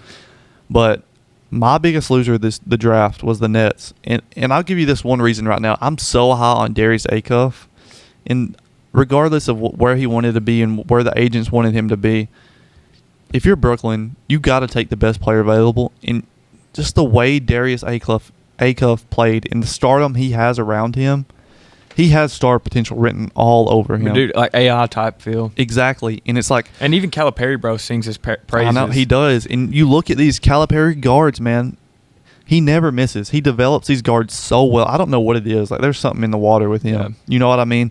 He develops these guards so well. And he was even comparing them to Maxey as well. Like, and that's high praise. Maxey was great. John Wall was great. And, there's so many great guards that came from Calipari. And I just don't know how I feel about Michael Brown. I think he might fit Brooklyn better. Just, we saw them. They had, 5 rookies? Yeah. They drafted 5 rookies last year. And maybe Michael Brown. I saw a funny tweet with that, though. It had all their ages and everything. And it's like, this team doesn't make March Madness. I know. But when you think, I guess I see their side, like, he might fit better with the team because he's, 6'6" and can play point guard, shooting guard. Dude, he's a really good scorer. He's like, I know Acuff kind of puts a shadow on Michael Brown. Yeah. But Michael Brown's a really good player. He is. But I think another thing that scares me with that pick is the injuries, man. He was so injury prone at Louisville. Yeah. So, I mean, I don't know. But the biggest reason for me is, dude, I just think Darius Acuff will be one of those star players in the NBA. And just to miss out on that potential is the biggest reason for me. Well, but let's get into it. I have your keep 3, cut 5. I got to hide it. Oh, gosh. I'm nervous. I cooked up something. You're always making me do these. So and I was like, I want to do it. Exactly. I want to do it for him. I'm usually the guy, giving it to y'all. So I'm Whoa. Pause. So sweaty hands right now. I'm nervous. I'm nervous. Today's keep 3, cut 5 is a college football edition as we're introducing our top 25. And it's going to be Heisman winners. And it's kind of like our era of college football, So it's not, I'm not going back to like 1980 or nothing like that. It's guys that you've probably I've watched that Yeah. you've probably watched as So well. I mean, so we're no Barry Sanders. No. Yeah, no Tebow. No Tebow. It's post. Okay. Okay. I mean, just we all see who I'm wearing right now. Yeah. But if that gives you any indication, I know ball. Nah, he don't know ball. But anyways, to lead things off with Okay. your keep 3, cut 5, Okay. Heisman winner edition, Fernando Mendoza. Cut. And see, so I'm not a Fernando guy. I think everyone knows this. I've been very adamant that I don't think he'll be good in the NFL. And the 1 year Indiana doesn't do it for me. Yeah. You know what I mean? Well, honestly, he wasn't he was good. Don't get me wrong at Cal. He was good. But, his name wasn't out there until he got to Indiana. Yeah, I just want to throw a recent one out there. Yeah. I like that, though. See what we got. Number 2, Derrick Henry. Oh, wow. Gosh. Even when I think of Derrick Henry, I think of his whole career, even how good he's been in the NFL. But so I'm going to try to keep it just performance in college. And he was such a force, man. Gosh. Natty. I mean, dude, he did it all. And I think it's 28 touchdowns. Hometown hero because he played with the Titans. You know what I mean? Still in the draft. What did he go in the draft? Second round? 42nd. Gosh, man. See, but this is the thing. I don't like running backs that much. As a Heisman, I love quarterback position in college football. But I'm gonna be different here. I'm gonna say keep. All right, 1-1. All right, your next one, Jameis Winston, Mr. Crab Legs himself.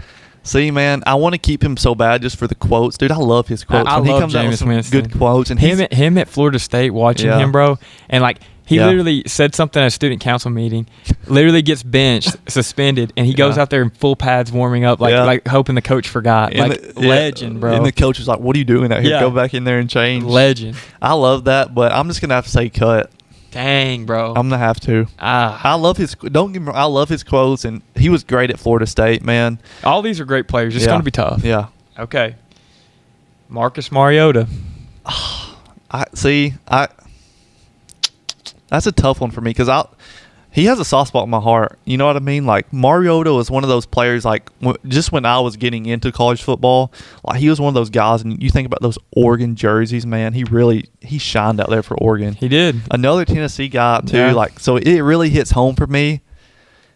And honestly, I think his college career was a little bit better than Jameis, in my opinion. I disagree with that. Really? Because Jameis won a Natty. He did. And got a Heisman. He did. I see your points there, but when their stats were pretty close. they were hand in hand, but I just love the way Mariota played, especially in college. Dude, him running and juking around everyone. You know he was mean? electric. I'm 1-2 right now. Yep. Man, this is tough, but I'm gonna say keep. Okay, keep him Mariota. For some reason, dude, I just love Mariota. I wish his NFL career turned out different. All right, next, Devontae Smith, your Eagles boy. Man. What he did at a receiver position was absolutely insane. And his speech too, man. Dude, I know. Dude. See, now I'm wishing I didn't keep, either Henry or Mariota, but I'm going to have to cut this one. This one, I'm not kidding you, this breaks my heart. Yeah, this honestly breaks my heart. I think you made the right decision. But I'm going to have to cut. All right, you're next. Johnny Football. Dude, keep. Dude, I'm going to keep, but see, it's not even, I don't even care about the football side. Yes, he was an amazing player, but dude, dude, that's my childhood. That's honestly, what got me into college football was Johnny Football and Jameis honestly, Winston. Dude, everyone, at this point when Johnny was, big, dude, I think I was probably in, freaking middle school at this point, or even Northside, I think. Elementary school, and, dude, all you would hear is Johnny Football dude, Johnny I had Football that. Johnny Manziel hoodie, bro. Yeah. Him hitting that. The money, dude. That's probably one of my favorite. And I college love his quotes, man. Freaking the harder I partied, the freaking better I played. I love that, dude. Honestly, that gets my teeth grinding so bad. I think you're gonna be pretty upset with your list, though. Last two cuts, give them to me. Joe Burrow. I'm fine with. Honestly, I'm not a big 60 touchdowns, bro. No, don't get me wrong. He was great. You're just trying to talk yourself. No, through this, I'm bro. not. He's a great player, but honestly, I'm not the biggest Joe Burrow guy. Dude, he had a stacked team. So I don't even. That's okay. That's LaMickey. All right. Well, this is probably with Johnny Manziel, probably one of my favorite. Really? Probably one of my favorite football players of all time. Okay. Baker Mayfield. Honestly, not a huge. I love Baker Mayfield and him planting the flag down, dude. That gets me going grab. too. That gets me going. Dude. Walking that, grabbing crotch, dude. That gets me going. I love that. But I'm happy with my list. Honestly, I am. And one thing I saw, I'm trying to remember who it is, but there was like a podcast or whatever, and this guy was like, he posted a tweet out, whatever. He's like, I hate Baker Mayfield or whatever, and they brought him on. It was like an MLB player or something. It was a player or whatever, and he's like, they were like, so why do you still hate Baker Mayfield, and why is this and that? He's like, I love Baker Mayfield now, but the reason I posted that tweet, my girlfriend cheated on me with Baker Mayfield in college, dude. I just I love that. If I were to do this list, I'd have probably kept Baker, Johnny, and either one of Derrick Henry or Jameis Winston. That would have been me. If I was just going off sentimental, to me, it'd be Baker, Johnny, Jameis. But if it was like best players, I feel like Derrick Henry, Joe Burrow, and maybe honestly any of the other I'm ones. happy with my selection. You were sentimental with it. I was. Smitty. Dude, Smitty broke my heart. Like, I was hoping you held out for at least Johnny football. That was my kind of thing. I'm glad I did. Like, I wish I'd have spaced it a little bit better. I feel like it was bottom heavy. No. I wouldn't even have picked Joe Burrow. Honestly, like, yes, his stats were insane. Dude, look at that team. Just go ahead and tell the viewers, it's not because he wasn't great. It's just because he's not your guy. Dude, he's not my guy, but I believe you could have put anyone on that roster, like a sizable quarterback. Dude, they were going to win regardless. You look what Mac Jones did when he had all those guys too. Yeah. Honestly, fair point. The biggest LaMickey stat ever. No, that's LaMickey. If he didn't turn out in the pros, I would believe you. No. But the fact he's kind of like turned out in the pros. Nah. I know we've had talks, Joe Burrow's overrated. Shout out my Cincy fans. Yep. But LaMickey. But anyways, I've been waiting for this. This is where it gets juicy. I'm excited about this. I know you are too. Dude, I've been doing my homework on this. Yep. So anyways, this is the blue collar top 25. Yep. This is according to us. We're not going off ESPN or anything like that. Nothing. This is the official preseason blue collar top 25 rankings. And before we get into it, let all the viewers know kind of your guidelines of how we want to direct this list. It really wasn't like necessarily. We probably needed more set guidelines to kind of like hash it out because we were split on a lot of these. But it kind of came down to like returning production, head coaching, like whether it's a new regime, staying with the old, out with the new, like kind of that kind of deal. Quarterback play was a big thing. Quarterback play and transfer production, like kind of incoming production. So not really like, I guess, measurable kind of things, just kind of a feel, I guess. And we tried to really limit the potential aspect of things. Yeah. Like, kind of look what they did last year and what they brought in and kind of adding a little bit of the potential. Yeah. Like, say someone like LSU. Yeah. It's hard. It's hard because you see it. But everybody looks great on paper. Yeah. But I agree. Like, that was one of the biggest things for me. Like, I love trying to see the potential in teams and even players, you know what I mean? But I like the layout of our landscape right now. So I think I feel preseason. I feel pretty good about it. But anyways, so honorable mentions, and I want to go ahead. This is the blue collar. This is based off us. Yes. The blue collar official top 25. So we'll kick it off with some honorable mentions. And dude, this was tough. Everybody, you think that the top of the list would be the hardest. Yeah. But it's really the bottom. Yeah. Like, trying to figure out who makes a cut, who doesn't make it. Like, Clemson didn't make our cut because they had a lot of production going out, and they had a down year. They've been having down years. Yeah. Kansas State, Avery Johnson, they played terrible, but trying to revamp. Yep. Your team, Colorado, didn't make the cut. And I think that's Baylor, Auburn, that was a potential, one we had trouble with, like, because I wanted to rank them too. I love Auburn, but, new coach and everything. Georgia Tech, and then also Virginia. It was hard to leave Virginia off with their last year production. I agree. And one team I'm high on is Auburn as well. I'm high on them too. And I kid you not, it was literally like our 25th team in Auburn, and Virginia was right in there. Like, these teams were close for us. Georgia Tech was right there. Clemson, like Baylor even. Like, we were right there with a lot of teams. Yeah. So, I never, you think about the committee and you're like, oh my gosh, how is so-and-so not ranked? Yeah. Now I can see why, dude. It's just tough. But to get things started, at 25, we have Houston. And do you want me to go ahead? I'll let you start. I'll just throw in my little input here. I'm a Big 12 watcher because Colorado. So, I was present in and out with, Houston and the way they played. But I'll let you start it off. Well, I think the main reason for me right here is Connor Wegman. I think, it didn't work out at A&M. He goes to Houston and gets a new life. Last year, 25 touchdowns, 9 interceptions, 2,700 passing yards. then also added 700 yards on the ground, 11 touchdowns. That's 36 total touchdowns. I think that led the Big 12, if I'm not mistaken. So, it comes down, can he reproduce what he did last year? And then also, can he stay healthy? Because, dude, 700 rush, he is their offense. He puts the team on his back. And also, an incoming transfer that literally has me fired up. Mekhi Hughes, Tulane. Wow. They got him. That's what, running back. I think that could be, as long as he's healthy, that could be a huge pull for them. Yeah. So Wegman can still run, but he doesn't have to be you're not calling as many quarterback design runs. You can kind of hand it off and get that feel. Because that was one big thing for Houston. I mean, Connor Wegman, like you were saying, he was their offense. He was their team. They had a lot of, QB runs and stuff like that. But man, his success story, transferring in here 3 years at A&M, didn't get much of a shot there. You know what I mean, and really was their day one lost starter. His spot, dude.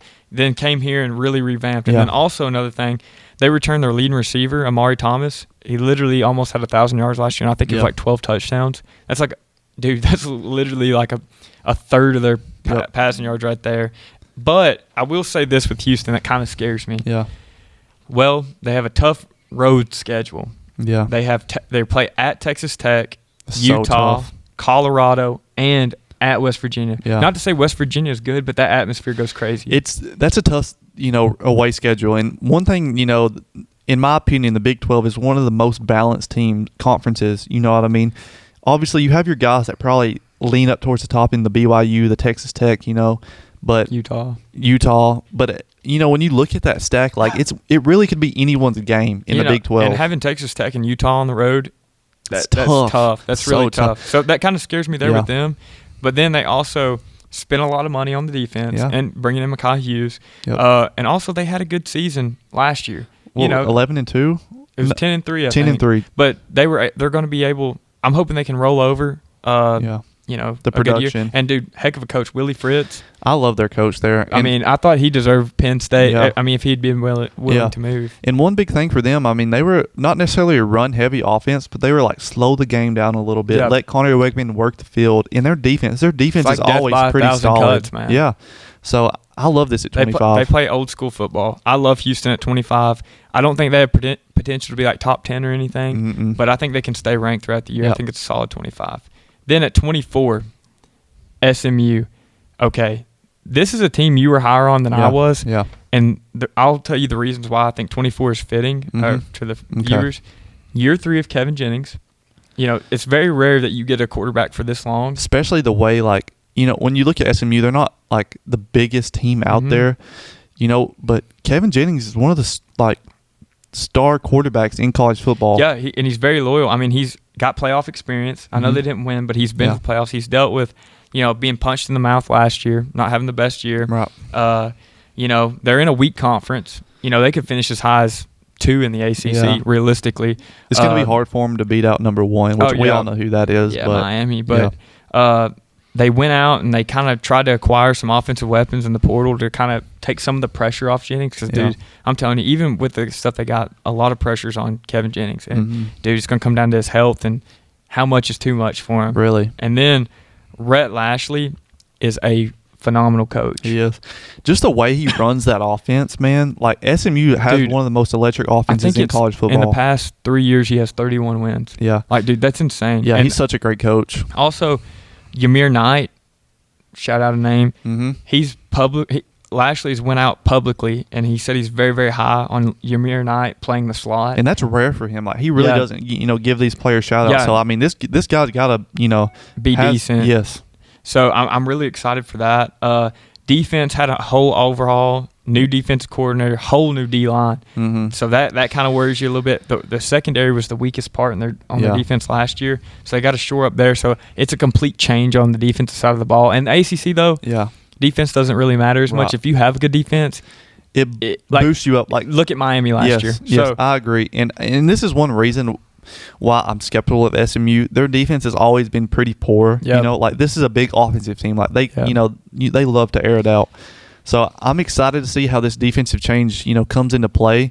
But if they have a respectable defense, we could see them as high as 15. No, we could see them maybe making a playoff push. Yeah, I agree. And I hate to be that way because I'm not the biggest SMU people. But I will say this to wrap it up on them. They have a super easy path to a 10-win season.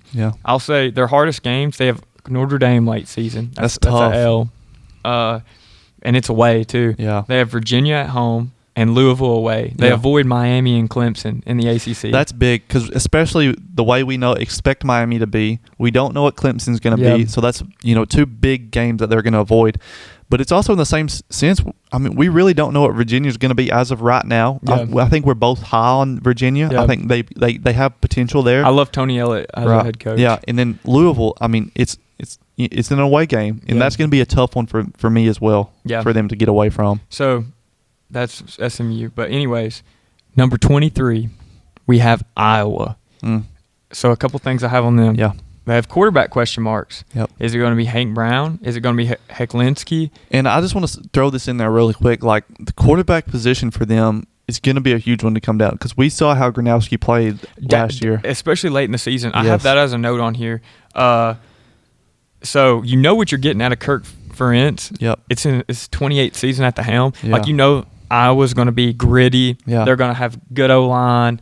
They're going to have good tight ends. They're going to run the ball. They're going to play good defense. They're going to play smart. They're going to play the field position game. So Tim Lester is their offensive coordinator. He's in year 3. So, not much is really going to change. Right. If you watch that Vanderbilt bowl game, I know it's a bowl game. You're not really playing for anything, so you're trying more things. Right. The way they were able to push the ball down the field, dude, and Gronowski playing the way he did, dude, I know he's not there anymore, so maybe it changes things, but if they can do that next year, I'm not saying like just be an air raid offense, but just have that threat of going downfield. It literally uncaps so much potential for them because they've been held back by that for so long. I know. Like you were saying, I know how you mentioned Houston can be that death by 1,000 cuts. When I look at this Iowa team last year, this was a death by 1,000 cuts thing. Like, they kept every game really close. And, dude, they'll take advantage. If you make a mistake, they're going to take advantage of it. And so they have the defense to take advantage of games. And they can win ugly. Yes, they can win very ugly. And that's why you mentioned if they have any potential to throw the ball downfield, if they have any attack downfield, I think this team, can make some noise. Well, just to shout out a couple notable players for them. As we said, we don't know who the quarterback's going to be. I'm kind of leaning toward a Hank Brown year. I think he was the primary backup last year. Their running back room is pretty strong. They have Moulton and Williams. Rumored could be the deepest room that they have. They're returning their leading receiver, and I just thought this was so funny. Guess what position?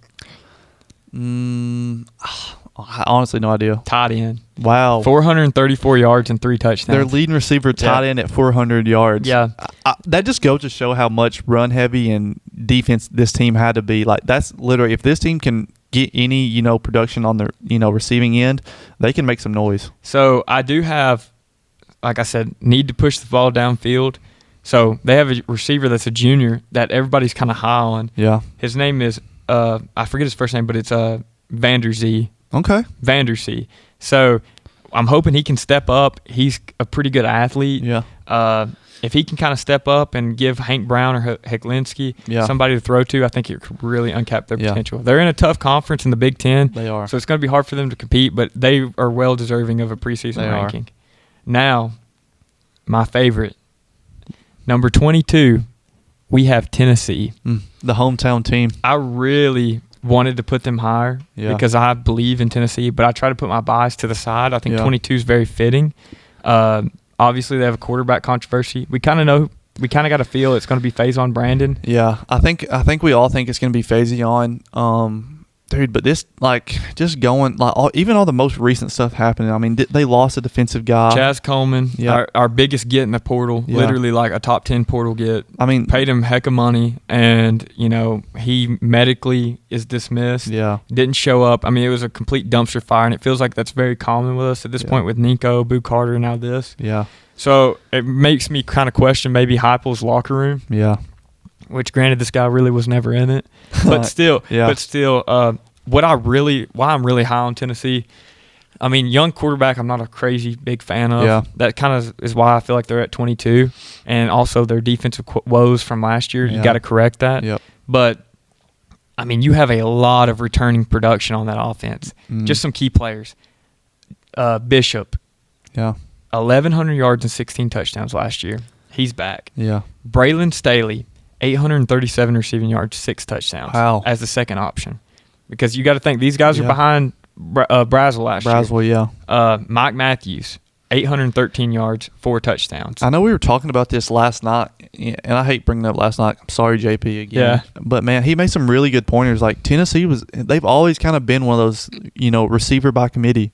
You know what I mean? And I didn't realize they had 3 receivers plus Over 800 yards. Dude, that's insane to me. Like, one of the most, unheard of things. Like, dude, that has me fired up. And they have a lot of young talent, Right. like Keys, Darius Jackson, amongst others, like, in that room. It's a very, very highly competitive, very high production. And we all know Josh Heupel, he has some, he loves the offensive side. Yeah, and what I really like, too, is Staley, and it can be a deep play. Yeah. All these guys have the potential to go deep, but they can also run those cookie-cutter routes in the inside. And like we've heard Chris Brazel say, this is not the same Tennessee offense that screens and goes and everything. They still do that, but it's more pro style, so that's got me fired up. Yeah. I'm expecting a big year out of Ethan Davis. It's going to be his first year being tied in one, not having to compete with these other ones. Returning a lot of offensive line, Sanders and Moe are the most notable pieces. Yeah. Both are rated top 10 at their position in the college football video game. So, not to say the video game matters, but, it's known to them. So, the reason I list all these is I think you have a really good supporting cast for a young quarterback. I agree. It's not like you're just throwing him to the fire, which you kind of are, but you have proven receivers. Yeah. You have a run game you can rely on. Yep. You have, I'd say, a mid-tier to a top-tier in the SEC offensive line. Then you get to the defense, though. I think this is the biggest question mark for Tennessee is the defense. Like you were saying, they had their woes last year. They had signs of potential last year, but once again, even with the guy getting medically dismissed or whatever, that's a huge loss. It is and that's one of the things. Tennessee's edge rushers are one of the key factors. When we look previous times, even most recent James Pierce Jr. And you look at Jonathan Josephs. Yes. Jonathan Joseph. So, in Tennessee, in the SEC, you need both sides of the ball to you win. have to be very, very balanced in the SEC. But I think we're trending more towards that, and I'll give you these reasons. Yeah. So, we have to correct the defense. So, who do we bring in? We bring in Jim Knowles. He's an older guy, defensive guru. He's coached at Ohio State. He was the defensive coordinator when they won it all there. He went to Penn State last year, which that was it's a dumpster fire. It's not really on him, so I don't really blame him that much. In Penn State, you look at it, that's always a team, that's pretty steady, but they just completely fell apart last year. So I have really high hopes with him. The only thing with him, they said it kind of takes a minute for his scheme's very elaborate. So I'm hoping that he's brought in a lot of Penn State guys. Linebacker, Xavier Gillum at the D tackle. Okay. He's brought in some of his guys, so hopefully they can help implement that fairly quickly.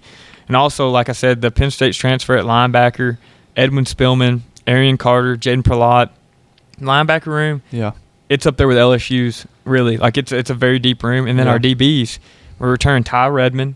He was a true freshman last year and played a heck of a role because Jermon McCoy didn't show up. Right. Got him a lot of really good reps. I'm expecting a huge season out of him.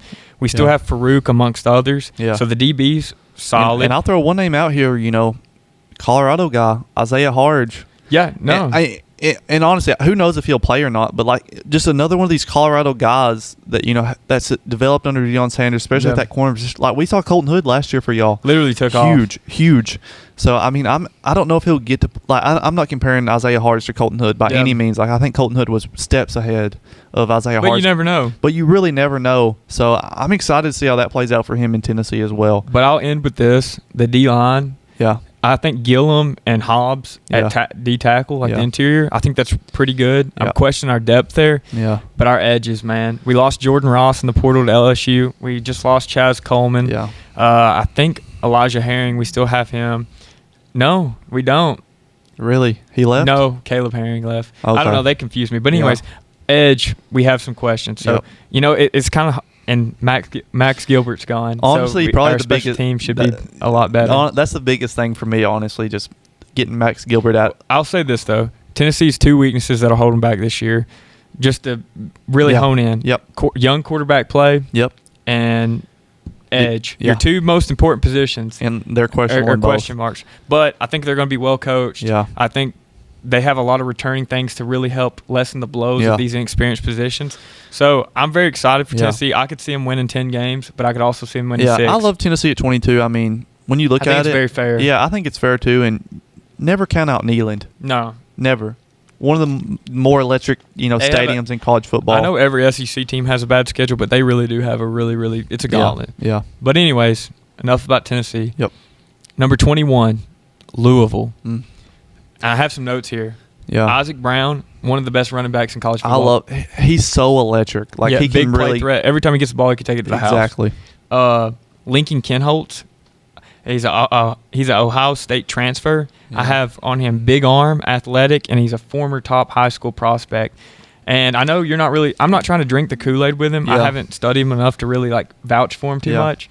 But you made a point. You're like, oh, yeah, he's going to be terrible. Like when we were trying to rank these, he had no experience. I said, well, Joe Burrow never played, and he went to LSU and lit it up. Not trying to compare him to Joe. Every transfer is Joe Burrow now? No, but I feel like you have to – view it in the same lens. Like he was a 5-star. He lost his spot to Julian Sand, who finished top 3 in Heisman. Yeah. So, and I'm a huge Jeff Brom fan. In the past 2 years, 19 wins. I guess my biggest question here is, will Ken Holtz live up to the expectation? Yeah. Can he produce? I mean, because he has no experience, right, and he's still fairly young. And then also their wide receiver room, they bring in Trey Richardson from Vanderbilt, a speed threat. They have a decent room. But it's really going to come down to separation, and is it just going to be a deep who's going to come out of that room being the true one? I think you still have questions there. Yeah. And then also defense obviously has questions. That's all the ACC teams. I think for Louisville, their biggest question mark is defense. Like you said, it's all ACC teams, but Louisville has one of those. When you look at it, I mean, their offense really I think it's a step ahead of SMU. Yeah. When you look, especially if you can get anything out of this young quarterback. Yeah. Because when you look at Isaac Brown, huge weapon out of the backfield. Like you can run screen passes to him. Even just hand Trey him the Richardson. Ball. You go back and watch his Vandy film. I mean, deep play threat, big play waiting to happen. Yeah. And when you look at it, I mean, Louisville, even with questionable quarterbacks, they really produce. They put their quarterbacks in great situations. I agree. I will say this: you're gonna know who they are week 1. They play Ole Miss. Oh gosh. At Nissan Stadium, and then also I will say this though. Their conference, they do not play Miami, Virginia, or Clemson. That's huge. In conference, their hardest games are SMU, which is home, and Georgia Tech away. Dang. So that's why honestly, I feel 21's if you can get anything out of Lincoln Kenholtz, you're sitting pretty. Yeah. You're sitting pretty. And if you could steal one from Ole Miss, not saying that happens. I have Ole Miss in that game preseason. Look at it now. Yeah. But I'm really excited about Louisville. I mean, honestly, a great test week 1. You're really going to see what this team is made of week 1 right out of the gates. And having them in week 1 doesn't define your season. If they go out there and get punched in the mouth, it's not going to hurt them come playoff time or anything. It gives you more time to kind of figure out who you are. So I really like that matchup week 1. Yep. Number 20, we have South Carolina. And this is a team that could literally do what they want this year. I think me and you were both arguing man, I wish we could put this team higher. You know what I mean? But I couldn't after last year. They burned me last year. They did. And I mean, you look at the layout of this team, they returned a lot of key pieces. They have their quarterback back, Lenore Sellers, who I think, could be a Heisman, the Heisman running this year. That's what I have. I have Sellers, Heisman type player, consensus top quarterback. Yeah. But I have a note on him. Must develop as a true passer. Yeah. I think his completion percentage was 63%, and then I think he had 11 touchdowns and 9 interceptions. Yeah. The wide receiver room was absolutely atrocious, and that's not even the worst part on their offense. Their offensive line was I probably bottom tier of the SEC. Yeah, definitely. So they have to at least get back to have an average offensive line. That's their biggest question to me. Yeah. And also, it's kind of a Colorado type thing in the SEC. Yeah. Not to just keep referencing them and poking at you, but terrible offensive line play, no run game. Yeah. And I mean, Nick Harbor is their receiver 1, but I feel like you just look at him and see straight potential. I looked 2 years ago and I see him playing against Alabama having big catches. Yeah. Didn't really see all that last year. Right. So I have on a note for him. He's an athletic specimen, but he needs more consistency. Yeah. But I will say this. I'm very excited about their receiver room this year. They brought in a guy named Nitro Tuggle. if that name don't get you fired up, I don't know what will. He had very high production at Purdue. I say very high, but 500 receiving yards. Like, he went out there and played it. Speed guy. They also have 2 sophomores, Murph and Jaden Sellers. Okay. Jaden Sellers is Lenoris's brother. He had like 300 and something receiving yards last year and a couple touchdowns. Okay. So they're young. They played as freshmen. So there's potential that maybe they could take a leap. And then I'm not even mentioning their best player on their team. We just glazed Sellers for about 30 seconds. Yeah. But because Sellers does have that Cam Newton type feel. He really does, yeah. And he's a game wrecker when he's on. Dylan Stewart. I mean, he's their best player on their team. Yep. I mean, he could have went to the draft this year and probably been a top 5 pick easily. So I mean, he's a game wrecker. Yeah. I mean, they also added another edge, Caleb Herring. They have a couple other pieces on their team on defense. Yeah. The only question with their defense I have is their back end. Their secondary, I think it needs some work. So they have some shoring up there to do. I think their keys to success though is an average offensive line. I think Dylan Stewart needs to be a game wrecker, be what he is, like double-digit sacks. He has to be. And when you look at this, South Carolina team, not necessarily they're built on defense, but they have to have a sizable defense. Oh, like we said with the SEC, man, you have to have both. You got to have a good defense, and I think him coming off the edge, making quarterbacks uncomfortable. Yeah. I think that could be really good. And also Caleb Herring at Tennessee last year, he had 4 sacks. Yeah. So I mean, he can go out there and get after the quarterback too. So South Carolina, like I said, after last year, that's why they're not higher. Yeah. They had top 10 expectations and finished unranked and had a very underwhelming season. Exactly. So one more thing, though, on South Carolina, on a reason I think they will succeed this year. Yeah. Or won't, I guess. Mm-hmm. Shane Beamer. Yeah. I'm not a big Beamer guy, but this is the most talented team he's put together. Year 3 of it, too. Yeah. And like with your core of Harbor, Sellers, you got Dylan Stewart, you bring in some transfer guys, some young wide receivers that you're hoping step up. Like you have a lot going towards like success other than shoring up the offensive line. Well, let me Beamer, if he does not succeed this year, he's canned. He's out. See, that's what I was going to ask you. I was going to be like, well, he's been there for 3 years now. No, he's been. Well, no, he's been there 3 or 4, 5. Yeah, 3 or 4. He's been there a little bit. So I was going to ask you, is he on the hot seat if he can't win with this team? This is the hottest it's ever been. I thought it should have been last year. Yeah, and I know there were some talks about it like at the end of last year, right? That they couldn't do anything right. They couldn't. They it's like they quit competing. Like Sellers was banged up, playing terrible, lazy football.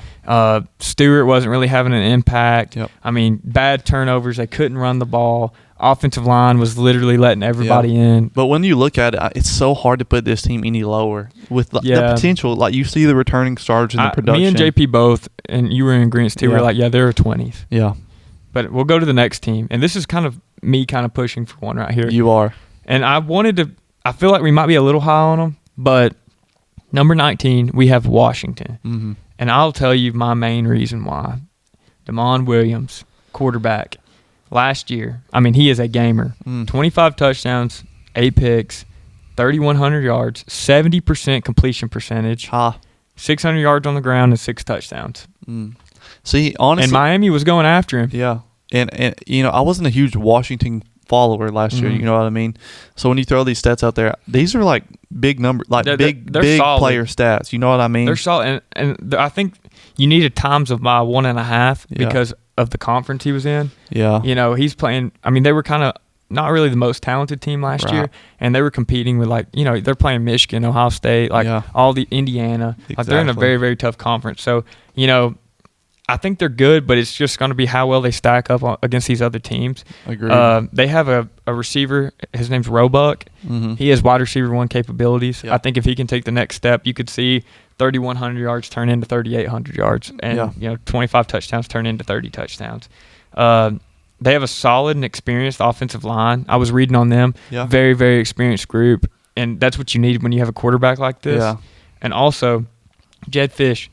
Heck of a coach. Yeah. I mean, he's been to the playoffs. Yep. He's been there for a while. He's established his culture. And one thing with Washington, they always have a solid defense. That's one thing I was going to throw in there. Like, this team always has, not necessarily the greatest defense, but they always are very sound defense. And, they had Steve Belichick for the longest time. Yep. Did very well there. He did. They usually have a really good running back. I was high on a freshman that they had. Yeah. But in April, his last name was Washington. Uh-huh. I cannot remember his full name just for the life of me, but he played as a freshman. I think he got redshirted, as a true freshman. He's 5'10", speedy. I really like the way he plays, but in April hurt his neck. So I don't know what the report looks like there.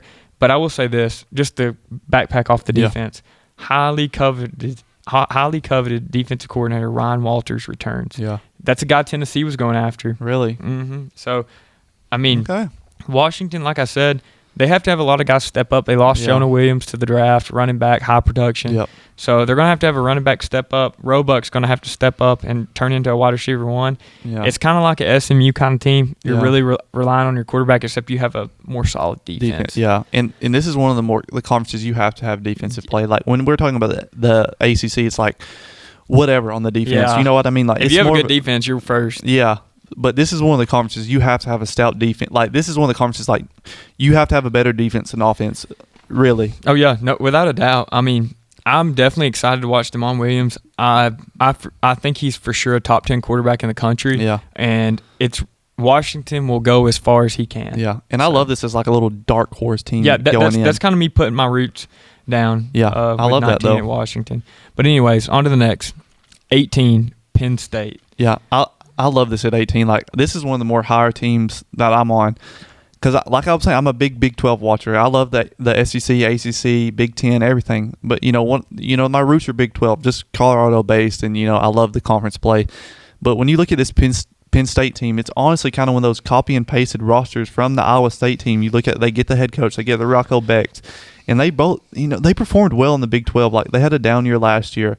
But it was a mess, and I think that was a lot of not really football. It was more the higher ups, like moving Franklin out, getting impatient. Yes. I think they blew it up a little too early. Yeah. I do have this, Matt Campbell. Mm-hmm. He took over a playoff talented roster. When Franklin was there, I mean, they were fresh off of a semifinals loss where you barely lose by a pick. Yeah. You inherit a playoff talented roster. Yes, you have guys in and out going to the draft. Drew Aller's gone. They lose both their running backs, but still a playoff talent roster. Yeah. He added his ISU guys, which, a good roster and a quarterback. Solid you players. bring in a solid quarterback that nearly has 10,000 career passing yards, and it just gives me a little more hope going into the season. You have a talented roster. You bring in your prominent Iowa State guys, and not only does it give me a lot of hope going into the season for Penn State, but if I'm a Penn State fan, I'm feeling really good about who's at my helm. Yeah, I think you have to. Like, when you go back and look at his resume and what he done at Iowa State there,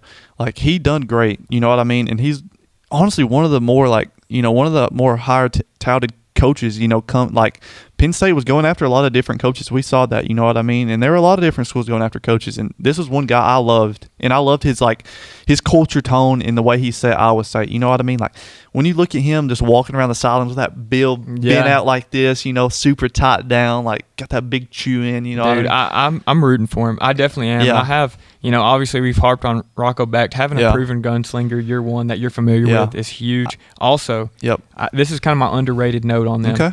Quentin Martin Jr., he's a former 5-star running back. Okay. And Penn State, they pump out running backs. They do. I love that. He has the tools. He just needs the chance. So this is me calling it early. We could see he's going to be a sophomore next year. Yeah.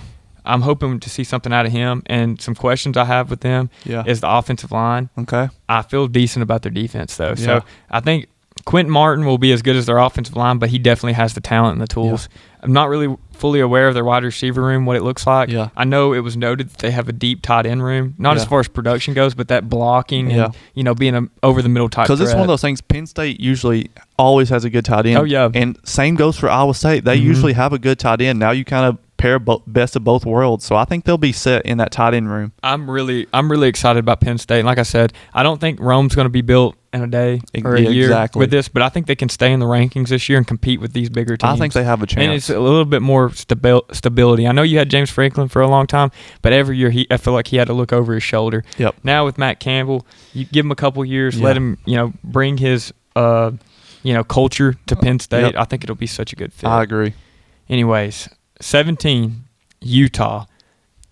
I'm going to let you go Big 12. See, this is one thing, like, you were high on Utah for all the right reasons. You know what I mean?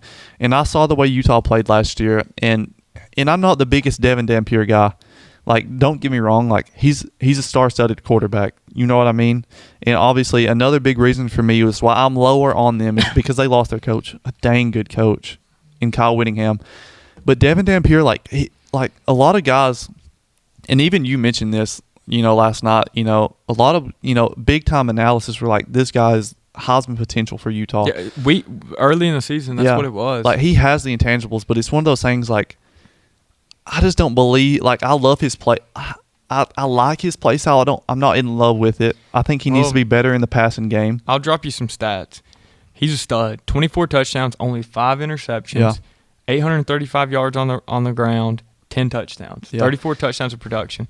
I think his biggest question is, can he stay healthy and be a more consistent passer? Yeah. Like you said. Yeah. I feel like he runs off broken plays, not really reading the defense. Yep. So I'd love to see this. I think my biggest piece, other than Dampier, like obviously they're going to go as far as he can go. Yeah. Dude, their backfield is crazy. Wayshawn Parker. Yeah. Write it down.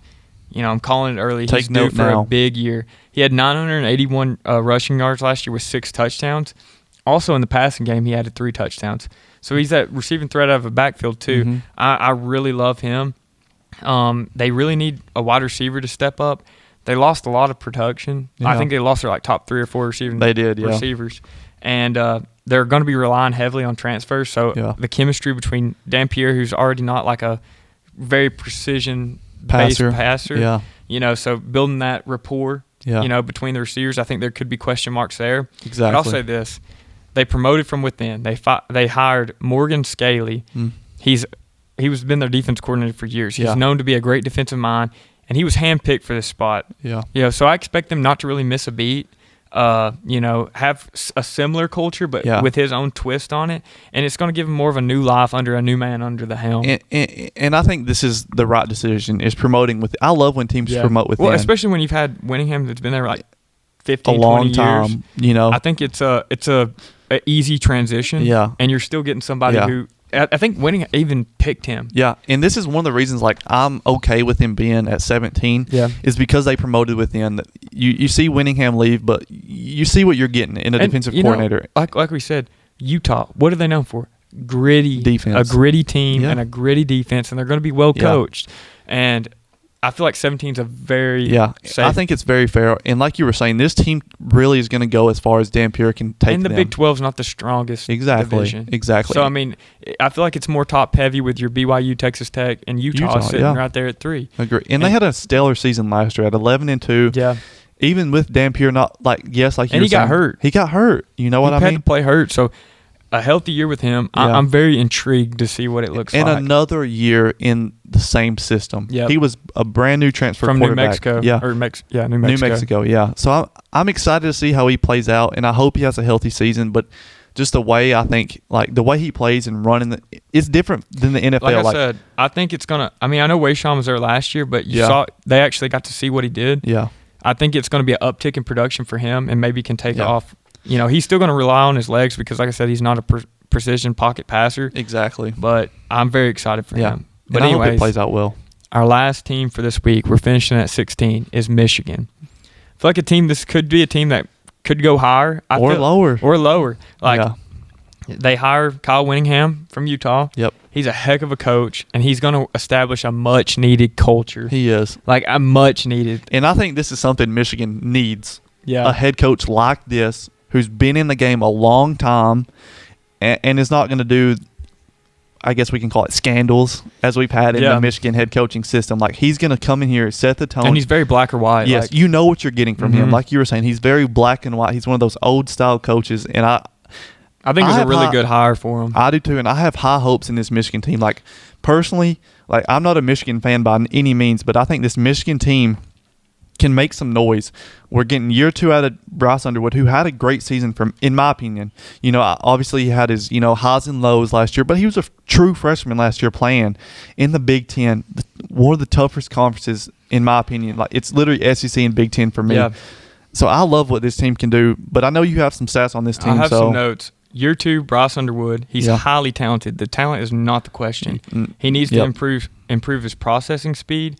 And I also have, hopefully the new regime will kind of cut him loose. I feel like it was kind of like Tennessee a couple years ago with Ninko, how we babied. Yeah. Ninko, we really wasn't trying to push it too far downfield and make him make hard reads. Yeah. You know, it's kind of the check down screens and run the ball. Mm-hmm. And, you know, and Michigan does play that way. They do like to play old school football, but I think he really needs to be cut loose and let him go. Agreed. You know, like I said, the new coaching staff was much needed. The new culture, much needed. Mm-hmm. And Underwood also actually has a quarterback coach this year. He did not have one all of last year. Wow. So I think that'll help him with his processing and understanding. I think it'll only help. I did not know that, really. Yeah. I was watching Bussin' with the Boys, and that's what Taylor Lewan said. Wow. So defense is a non-negotiable at Michigan. It's always good, and it always has been good, and it always will be good. And then you bring in Winningham, who at Utah played gritty, good defense, you know. So I think it's a very seamless fit. Mm-hmm. They lost Justice Haynes. He was banged up last year, but he was a huge help for them. Yeah. You know, giving them big plays, giving Bryce Underwood somebody to rely on, or he didn't have to throw the ball. He could just hand it off and run it for a touchdown. But guess who they had on the bench behind him? Jordan Marshall. He had 932 yards and 10 touchdowns last year. So could see a big year out of him. Could see a big year, especially, you know, they love to run the ball and the way Winningham likes to run the ball. They also have a freshman last year that had 632 or 651 receiving yards and 4 touchdowns, Andrew Marsh. Okay. So they have a lot of, and I think Jordan Marshall's going to be a junior. Bryce Underwood's going to be a sophomore. This Andrew Marsh is going to be a sophomore. Yeah. And then also a portal addition that I love. Okay. Came from Utah, follow Winningham. Okay. J.J. Buchanan from Utah. He's a tight end. Okay. Had a huge impact as a freshman at Utah. I think it was like 400-something receiving yards, a couple touchdowns. I think I remember that name. Yeah. Like, I think Michigan offensively has added enough to be very competitive. I think they could be a team that either could make a playoff push, not be firmly in it, a playoff push, or they're going to stay ranked all year. I love what you were saying all throughout. I think this is always a highly touted defensive team, but when you add a year 2 of Bryce Underwood and all the pieces they have around him, especially with a true black and white coach, he's going to give it to you like it is. Yeah. I have high expectations for this Michigan team. Me too. But that concludes our Blue Collar Sports Top 25. I know we're kind of keeping it long, but, I mean, we're really excited about this. Yeah. And I feel like we're very close to having a really good list. We're excited about our top 15 teams. I mean, that'll be coming next week. Yep. But, you know, just a transition. We got locker room heat? No. You're skipping over it. The World Cup, man. And whatever you want to call it, football, soccer, you know, if USA wins this thing, which you know, we're going to get into USA, trust me. But if USA wins this thing, I'm going to, you know, I think you got to put it in as calling this sport soccer across the globe. Yeah. Do you agree? Yeah, I agree. I mean, but let's throw some stats out here and let's get into the real nitty-gritty of it. I think the favorites of this right now, you got your 3 top-heavy teams, Spain, France, and Argentina, which I think the more you look at France and Argentina, I'm just going to get this out of the way. They're the clear-cut favorites. It looks so easy for them out there. And I hate to – it's literally a copycat of last year. Yeah. You know, it was France and Argentina in the finals 4 years ago, not last year. And I hate to be that way, but these two teams just look so dominant and so far ahead of the competition. It's insane the way, you know, they look. When you look at Spain, they won 2 nights ago. They look good. I mean, the last 2 games they look good, but you look at the first game, they were very disappointing. And this is a young group. We were talking about it. You know, your guy Lamine Yamal. Yep. And I think he has, you know, high expectations. The young best dude, young, and one of the, you know, star players in soccer right now. Yeah. But this is once again a young team who hasn't been there and hasn't done it in the big stage. So I'm excited to see how this team can go. They don't have their round of 32 teams set as of right now. But I think they're probably a clear-cut favorite to get into the, you know, the final 8. You know what I mean? No, and I feel really good. Like your Argentina and France, I mean, they're battle-tested. They're rolling back after 4 years ago. I don't even think it deserves, like, we shouldn't even be harping on them. Like, they're that good. I mean, it's – you just say the name. Messi hat trick. Yeah, you say those 2 names and people understand. I mean, Mbappe, probably one of the best athletes in the world. Yeah. And then we'll slide over to 2 teams that, in my opinion, have been disappointing, is England and Portugal. When you look at Portugal, they're one of the not older teams. They're relying too heavily on Messi. I mean, Ronaldo. Yeah, Ronaldo. And they've been disappointing in my opinion. You know what I mean? And they play today, I believe. Yeah, they play today. So we'll see how that match goes. Maybe they looked a whole lot better in match 2 than they did 1. Yeah. So we'll see how it goes here. But I don't have high expectations for this team, like especially if they're relying so hard on Ronaldo, like you said. In a similar situation with England, they have a big time striker in Harry Kane, who he's a big time player. Don't get me wrong, like he's great. But this team again, they haven't lived up to the hype they were supposed to be. Like everyone was coming in saying, this is the best team England's had in the World Cup in a long, long time. And they just haven't lived up to it. So we'll see how it plays out for England. And but to wrap it up though, USA. You just skipped over Brazil, bro. I did. Neymar. But this is the thing with Brazil. They look good, but I just don't think this is a team. And they play Japan round of 32, round bro. of 32, that's tough. It's tough. Like I just don't think this is a team. I skipped over them for a reason because I think this will be a team that loses to Japan round 1. I'm gonna put it out there. That's going on TikTok. I'm putting that out there. I think Brazil will lose round 1 to Japan, and they play Sunday, first round of 30. Yeah, Sunday. I believe it's Sunday. One of the first teams to play. I want to hear your USA pass because I know you put a bet on USA when they were plus 6,000. Yep, I sure did. To win. I put a $25 bet on USA. Like you said, plus 6,000, so the payout is nice and crispy. Oh, yeah, dude, I hope you get it. Blue collar needs it. That credit card's maxed out, bro. It needs it bad. But they started off 2-0. Game 3, they played Turkey. Benched all their starters for good reasons. Yeah. Yellow card. Yellow cards rule. So a lot of the guys had yellow cards, and if they got another, they'd be suspended. You don't want that at all. And it resets going into round of 32. So now everyone's clear. So you can clean slate going into it. So that's amazing for them. And even getting the young guys out there, they looked, reasonable. Dude, I will say though, I'll drop a stat. I don't remember if it said 50 years or since 1950. So forgive me on that. Probably 50 years. But in the World Cup, since if USA had scored first, they haven't lost since 1950 or 50 years, whatever it was.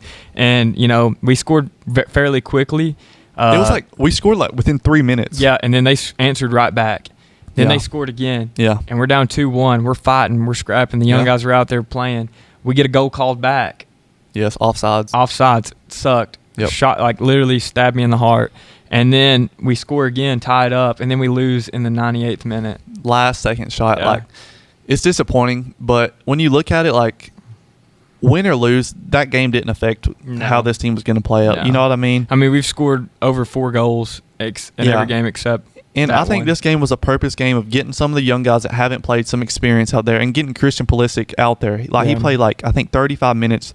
He needed that. Yep. You didn't want him to be freaking 3 weeks break and then throw him in the round of 32. He needed that little, jump start for him.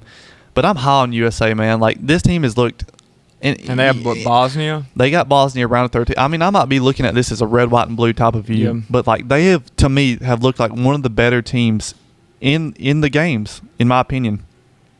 So we'll see how it is. I mean, like I said, I have high hopes for them. I bet on them. Home turf. So I got high hopes for USA, and man, if they win it, like you were saying, it's a too good to be true type of story. I know. So there'll be movies about this for years if they win it. We'll see how that goes. Never won one. Never. So like you said, I mean, it'll be something to write home about. Mm-hmm. I agree. But just to tie a bow on the episode, Locker Room Heat, presented by Cornerstone Property Solutions. For all your landscaping and home owning needs, maintenance or anything, follow Cornerstone's Facebook account and DM them if you're interested in getting the service. But anyways, Locker Room Heat. Today we're going to do a new little flavor on it. Top 3 go-to gas station snacks. And I'm going to let you lead it off. Okay. Now, and you can kind of give me a different vibe or whatever, depending on your vibe. So I know we answered this last night. Yeah. For all the viewers out there, I'm going to keep it similar, but I'm switching it up. Okay. You know what I mean? Your top 3 gas station snacks. My top 3 gas station snacks. And I'm going to play it as in night. Night? Okay. I'm going to play it inside like a night drive. Yeah. Like your road trip or whatever. You drove down there super late at night. Yeah, dude. Stopping at Buc-ee's was a vibe. Yes. So, and I'm not even going to play into Buc-ee's thing. I'm not either. Because I would love dude, day in and day out, I'm getting a freaking brisket sandwich. Brisket on the board? Yes. So, let's just play it like a casual gas station. I'm going to start off with my snack, or my sweet. Because my sweet's going to stay the same. peanut M&Ms. That's my go-to. Honestly, my favorite candy, like, it's either that or Snickers for me. I know that's so generic probably, but I just love a good peanut M&M. Nothing beats it. And then I'm going to go to my salt.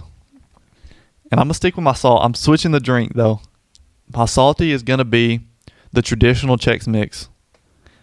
You can't beat it. Like a true classic right there. And then my drink, you might have saw it this morning. A White Monster. You freaking redneck. Is that? You're red. That's blue collar. It is blue collar. That's blue collar. That's blue collar. Like, this guy I work with, I swear on my life, he drinks at least two Monsters a night shift. Because I work the night shift, you know. True blue collar. Graveyard shift. Dude, this guy walks around with a White Monster in his hand. And it's not even the normal cans. It's the one with the screw on top. Oh, God. You know what I'm talking about? Like the huge ones. Superintendent at a job site had one of them the other day. I'm like, oh. Dude, oh my gosh. But I switched it up. I said Blue Powerade last night, but I'm switching it to White Monster. Well, heck yeah, dude. I think for me, I'm either going to go with my... Okay, so I'm a peanut M&M guy myself, but I want to be different than you. I'm going to change it up a little bit. Okay. I'm going to go an Oreo Cakester. I've never heard of that. Bro, it's like a cake version of an Oreo. Really? Yes. Okay. It's literally electric. Like, it's literally probably one of my favorite snacks ever. Really? But I'm more of like, go to Food Line, get me a pack of them. You know what I'm saying? But like Oreo Cakester, love them. If I get a chance to have them, great. I love Oreos. Yeah. Okay. Hate the way they get in your teeth, though. Yeah. Okay. My snack... Dude, JP last night with the Dots pretzels. Okay. Dude, that's something you can literally put like right beside you and just add, like they come in a bigger bag. You can just kind of pull as you go. Yeah. And it's one of those. They have so many different flavors. Yeah. Too. So you're not like just limited to just plain pretzels or whatnot. Yeah. I want to go with that so bad, but I don't want to copy him, bro. In honor of JP, you should. Okay. Dots. I'm going. What flavor are you going to go? Oreo Cakesters, Dots pretzels. Since I got something sweet already, I'm going to go with like the butter or. They have a good like one. It's like not a Southwest flavor, but like a. I know they have a buffalo flavor. Yeah, buffalo. I'll go with like a buffalo. I want something spicy because, dude, I love a Ruffles. Like something Ruffles, like a hot cheddar. Yeah. That's probably what mine That's what you said last night. The Ruffles. Like hot cheddar, dude. I love those. And then my drink, if I'm not watching what I'm eating, obviously with this, I'm probably going to go with like a Arizona tea, 99 cent, keep it cheap. Or an energy drink. I'll go if I'm like. What's your energy drink? Yeah. Bloom. Bloom, really? Yeah. Wow. Bloom. I like a good smooth taste. I like something that you feel it in your heart when you drink an energy drink. I don't, man. I haven't had caffeine in like literally a week and a half. See, I'm not a big caffeine drinker. I'm not a big coffee drinker. I'm not a big energy I love coffee either. So when I drink caffeine, it gets me going. Like I had that the Monster, dude. I'm a little shaky, man, but I'm not a big tea drinker, so I don't like the tea pick. Dude. But honestly, I know there's tea drinkers out there that love that pick from you. Arizona tea, give me something salty, whether it's Dots pretzels or it's my spicy, like buffalo cheddar Ruffles, and then give me my Oreo Cakesters. I'm gonna have to try the Oreo. I've never had that. I love an Oreo too, dude. No, it's literally like a cake Oreo. Really, it's so good. Okay, it's life changing. I like that. But I know next week we have something we're saving. You know, the potato versus tomato. Yeah, I'm gonna save that for next week. We'll save it. But let us know in the comments. So like a little preview. What would you give away? And no. Let us know what is your go-to snacks. Yeah. If you comment your go-to snacks, we'll go try it and rate it. Give us your top 3 gas station snacks, and we'll try it this week. Yep. And we'll rate it next episode. Yep. So please let us know because I'm a foodie, bro. Yeah. I'm looking forward to seeing what people have to say. And I'm looking forward to trying your Oreo Cakester for real. I know, bro. So I might hit the gas station after this. Dude, it's next level. But just tie bow on the episode. Outro. I'm wearing a Dansby Swanson jersey for a reason. He had 15 RBIs in one series. One game, he had 2 home runs, including a grand slam. I think he had like 9 RBIs that game. Yeah. And then it was a doubleheader day, so he also had a couple RBIs in the next game. Most RBIs in a single day that a Cubs player's ever had, and I think it was the most RBIs in a series that a Cubs player's ever had. Wow. So shout out Dansby Swanson. And also I want to shout out the Braves. We're still in first. Okay. You know, the Phillies are creeping up on us. We're coming. So, Pause. We're 4.5 games ahead of them, but we're just beat up right now. We're beat up. We need to get healthy, and we'll be back on track. Shout out to MLB. We don't talk about them enough. No, don't worry. We'll get there. We'll get there. It'll get there. We'll get there. And, you know, I mean, I wanted to shout out North Carolina for winning the College World Series, but, you know, they didn't. Oklahoma. Tough. They got smoked, bro. They got smoked. Yeah, I saw that. So shout out Oklahoma, Shout out. I guess. Yeah. But, you know, I mean, it is what it is. It is what it is. Just continue. Like we said earlier, I don't want to harp on it, but we have big plans for our social media platforms, all of them, TikTok, X, Instagram. You know, just give all those a follow. Be aware that we're going to be trying to post we are going to post every single day. You know, and I want to leave the viewers with something. Yeah. I want to leave them with, how big is your frying pan? You know what I'm saying? Like, we're over here, we're trying to cook up something. We're trying to cook up something great, get a bigger frying pan. You know, I see these people that are catching big fish, and they're throwing them back. And then, you know, I'm over here catching little dinks, and I look at them, and I'm like, why are they throwing back? Are they doing this to taunt me? And, you know, they'll get a dink and catch it and keep it. And I'm throwing the dink back. I'm like, what's the deal? Like, why is everybody doing this to me? This is out of spite of me. I go up to the person. I'm like, hey, you know, you catch these big fish and you throw them back and you keep the dinks. Like, what the heck? Why are you doing this? You know what he says? Tell me. He said, I only got a 9-inch frying pan. Big fish won't fit. So I want to encourage the viewers, you know, how big's your frying pan? What are you going to do to get a bigger frying pan in order to keep those big fish in your life? You know, that's all I'm going to say about that. How big's your frying pan? That gets me going. Dude, I love that. That's some weekly motivation, blue collar. That's what I think Monday through Friday.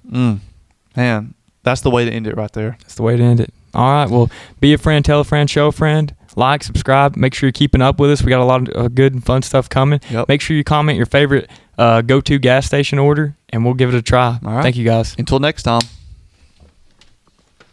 That was about 2 hours. No, it wasn't. Yeah, it's around everything's 12 o'clock. It's like, oh, God, it's 2 hours. Yeah, it's 2 hours. How did we go 2 hours?